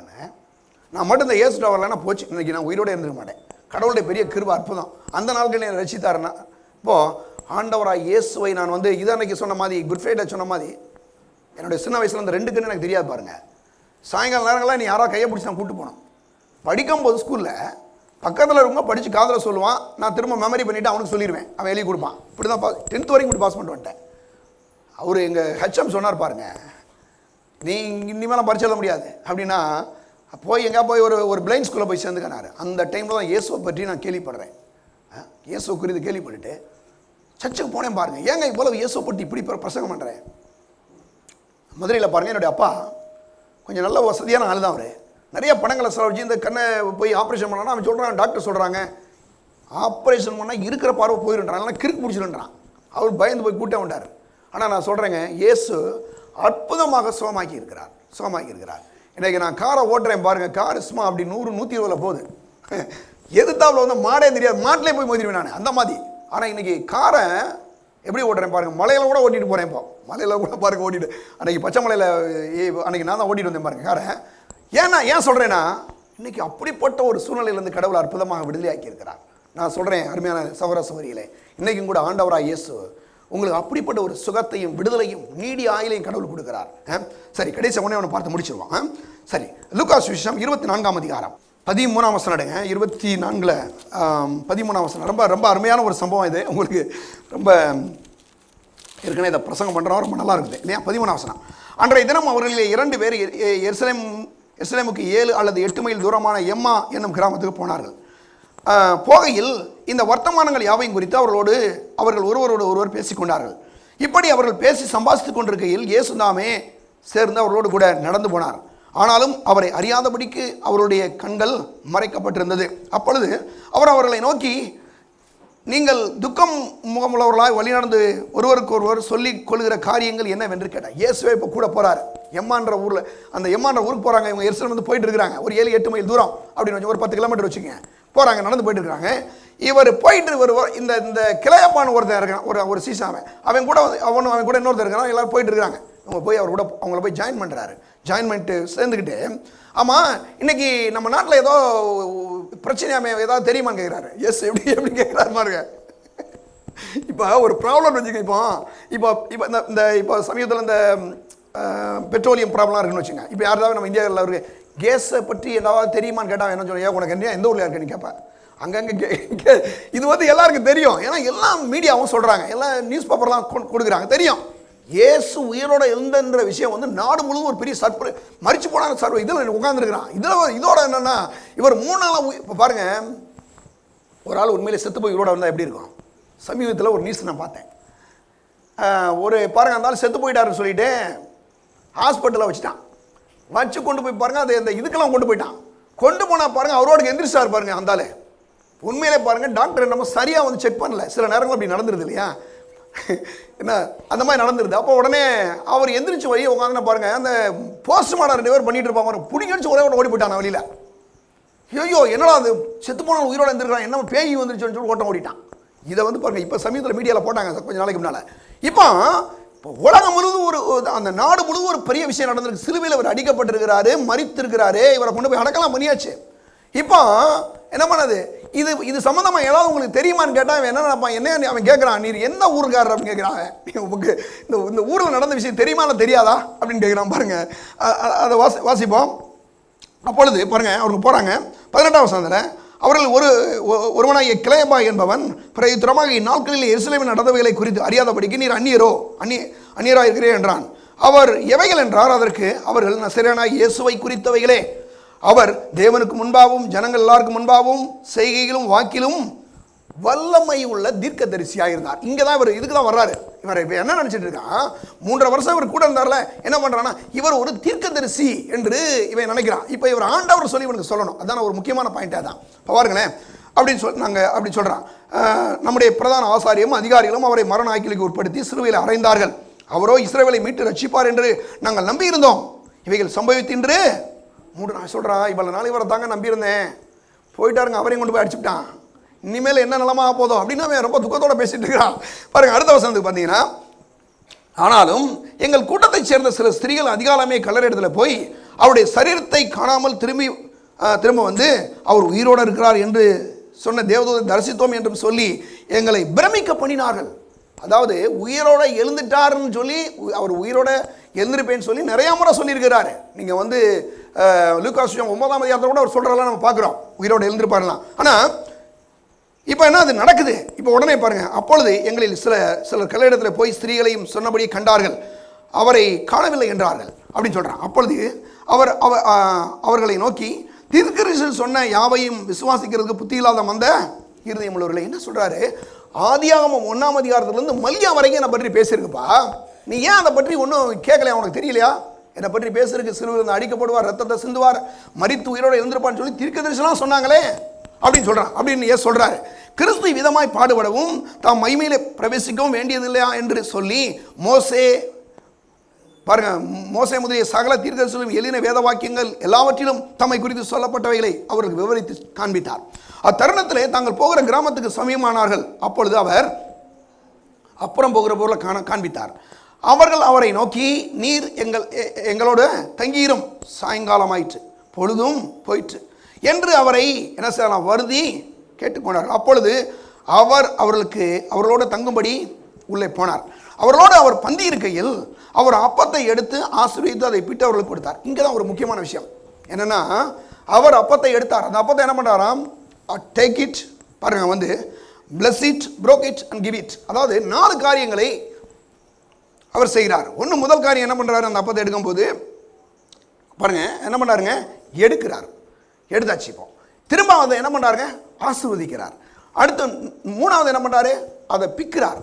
4வது கொடுக்கிறார். இப்போ இந்த 4 விஷயங்களை இவர் ரெகுலராக செய்கிற விஷயமே.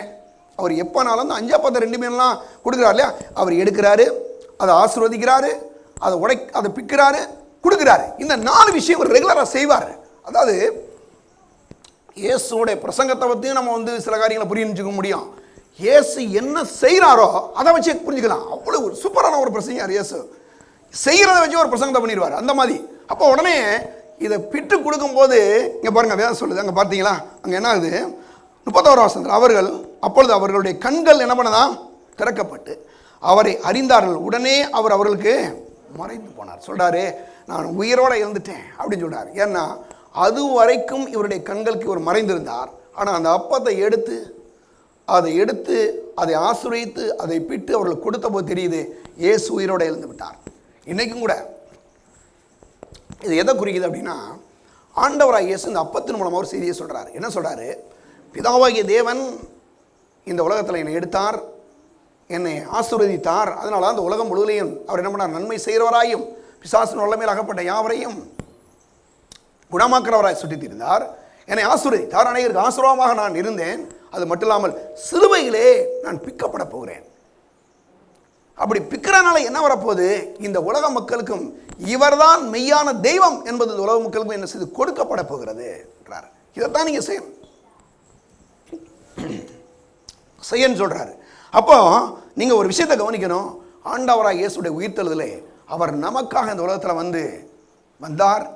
அவர் நமக்காக இந்த உலகத்தில் பாருங்க நன்மைகளை செய்து கொண்டிருந்தார். அவர் நமக்காக சிலுவையில் அடிக்கப்பட்டார். அவர் நமக்காக மீண்டும் உயிரோடு எழுந்து இன்னைக்கு இந்த உலக மக்களுக்கு எல்லாருக்கும் நம்ம மூலமாக இயேசுவை கொடுக்கும்படியாக தேவன் திட்டமிட்டிருக்கிறார். அது மட்டும் இல்லாம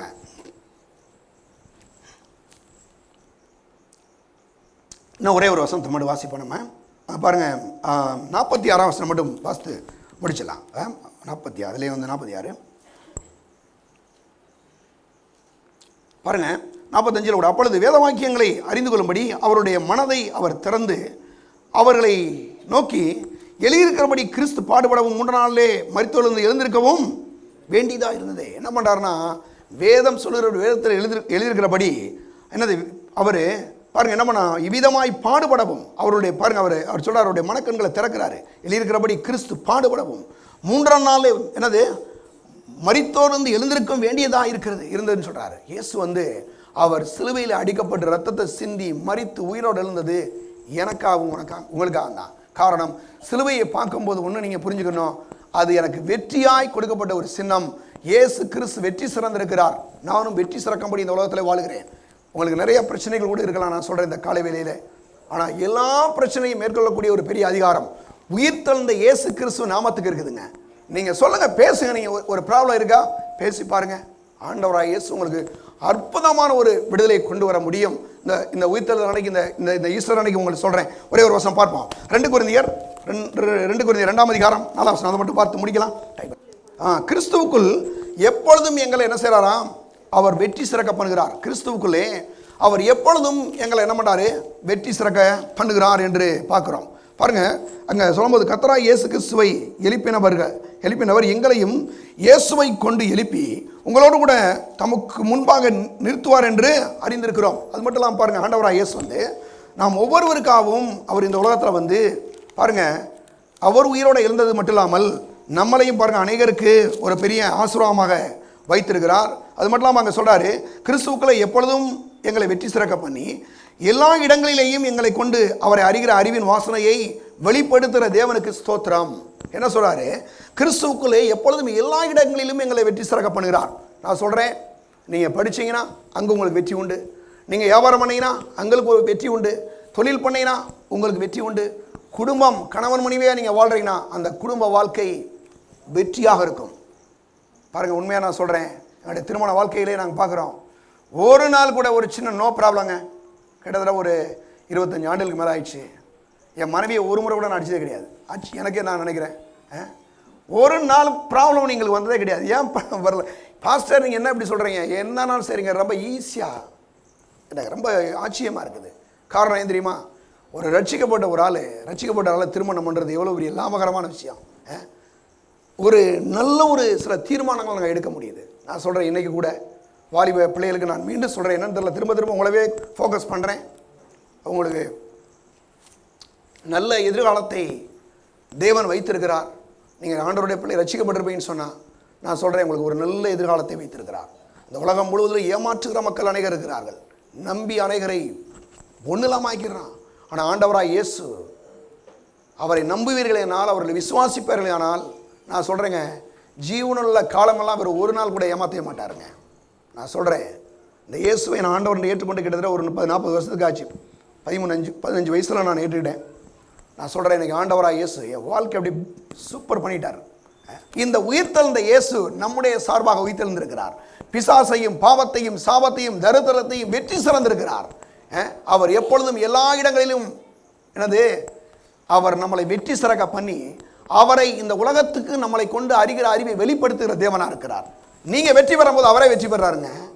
அதுதான் நீங்கள் சொல்லணும், நான் வெற்றி பெற்றேன், நீங்கள் வெற்றி பெறீங்க, ஆண்டவருடைய வெற்றி இந்த உலகத்துக்கு நான் பிரசித்தப்படுத்துகிறேன் அப்படின்னு சொல்லுங்கள். இந்த நாட்களே சிலுவை அது வெற்றியின் சின்னமாக இருக்கிறது. ஆண்டவராய் இயேசுடைய உயிர்த்தெழுதல் நாம் ஒவ்வொருவரும் வெற்றி சகோதரராக இருக்கிறோம் என்பதை காண்பிக்கிறது. கர்த்தர் உங்களை ஆசீர்வதிப்பார். எல்லாரும் எழுந்து நிற்போம். பரலோக பிதாவே, நன்றியோடு உம்மை ஸ்தோத்திரிக்கிறோம். இந்த நல்ல காலை வேலைக்காய் உம்மை ஸ்தோத்திரிக்கிறோம். கர்த்தாவே, வந்திருக்கிற ஒவ்வொரு உம்முடைய பிள்ளைகளையும் நீர் இயேசுவின் நாமத்தில் ஆசீர்வதிப்பீராக. நல்லவரே உம்மை துதிக்கிறோம். நீ சொன்னீர், அவர்கள் ஒரு நோக்கி பார்த்து பிரகாசம் அடைந்தார்களுடைய முகங்கள் வெக்கப்பட்டு போய் சொன்னீர். ஆண்டவரே, சிங்க குட்டிகள் தாழ்ச்சி அடைந்து பட்டினியா இருக்கும், கர்த்தரை தேடுகளுக்கோ ஒரு நன்மையும் குறைபடாதுன்னு சொன்னீரே. உடைய மக்களை சகல நன்மையினால் நிரப்புவீராக. உயிர்த்தெழுந்த ஆண்டவராய் இயேசு கிறிஸ்து ஒவ்வொருடைய தேவையும் நீர் அறிந்திருக்கிறீர். ஒவ்வொருடைய தேவையை சந்திப்பீராக. வந்திருக்கிற ஒவ்வொரு வாலிப பிள்ளைகளுக்காக தேவ சமூகத்தில் வருகிறோம். ஆமாண்டவரே, இந்த நாட்களிலே கர்த்தாவே ஒவ்வொருவரையும் ஆசீர்வதிப்பீராக. அவர் ஒவ்வொருவருக்கும் நல்ல எதிர்காலத்தை நீர் வைத்திருக்கிறபடியால் நமக்கு ஸ்தோத்திரம். ஆமாண்டவரே, நீ சொன்னீரே, நான் உன்னை விட்டு விலகுவதுமில்லை, உன்னை கைவிடுவோம் என்று சொன்ன தேவன். இந்த நாட்களை ஒவ்வொருவருக்கும் நல்ல எதிர்காலத்தை நீர் வைத்திருக்கிறபடியால் நமக்கு ஸ்தோத்திரம். ஒவ்வொருவரையும் நீர் ஆசீர்வதிப்பீராக. நீர் அப்படி செய்ததுக்காக நன்றி செலுத்துகிறோம். இயேசுவின் நாமத்தில் ஜெபிக்கிறோம் பிதாவே, ஆமென். நம்முடைய கர்த்தராகிய இயேசு கிறிஸ்துவின் கிருபையும் பிதாவாகிய தேவனுடைய அன்பும் பரிசுத்த ஆவியானுடைய ஐக்கியமும் இப்பொழுதும் எப்பொழுதும் நம்மோடு கூட இருப்பதாக. ஆமென். இயேசு ராஜாவுக்கே, இயேசு ராஜாவுக்கே, இயேசு ராஜாவுக்கே. கர்த்தர் உங்களை ஆசீர்வதிப்பார்.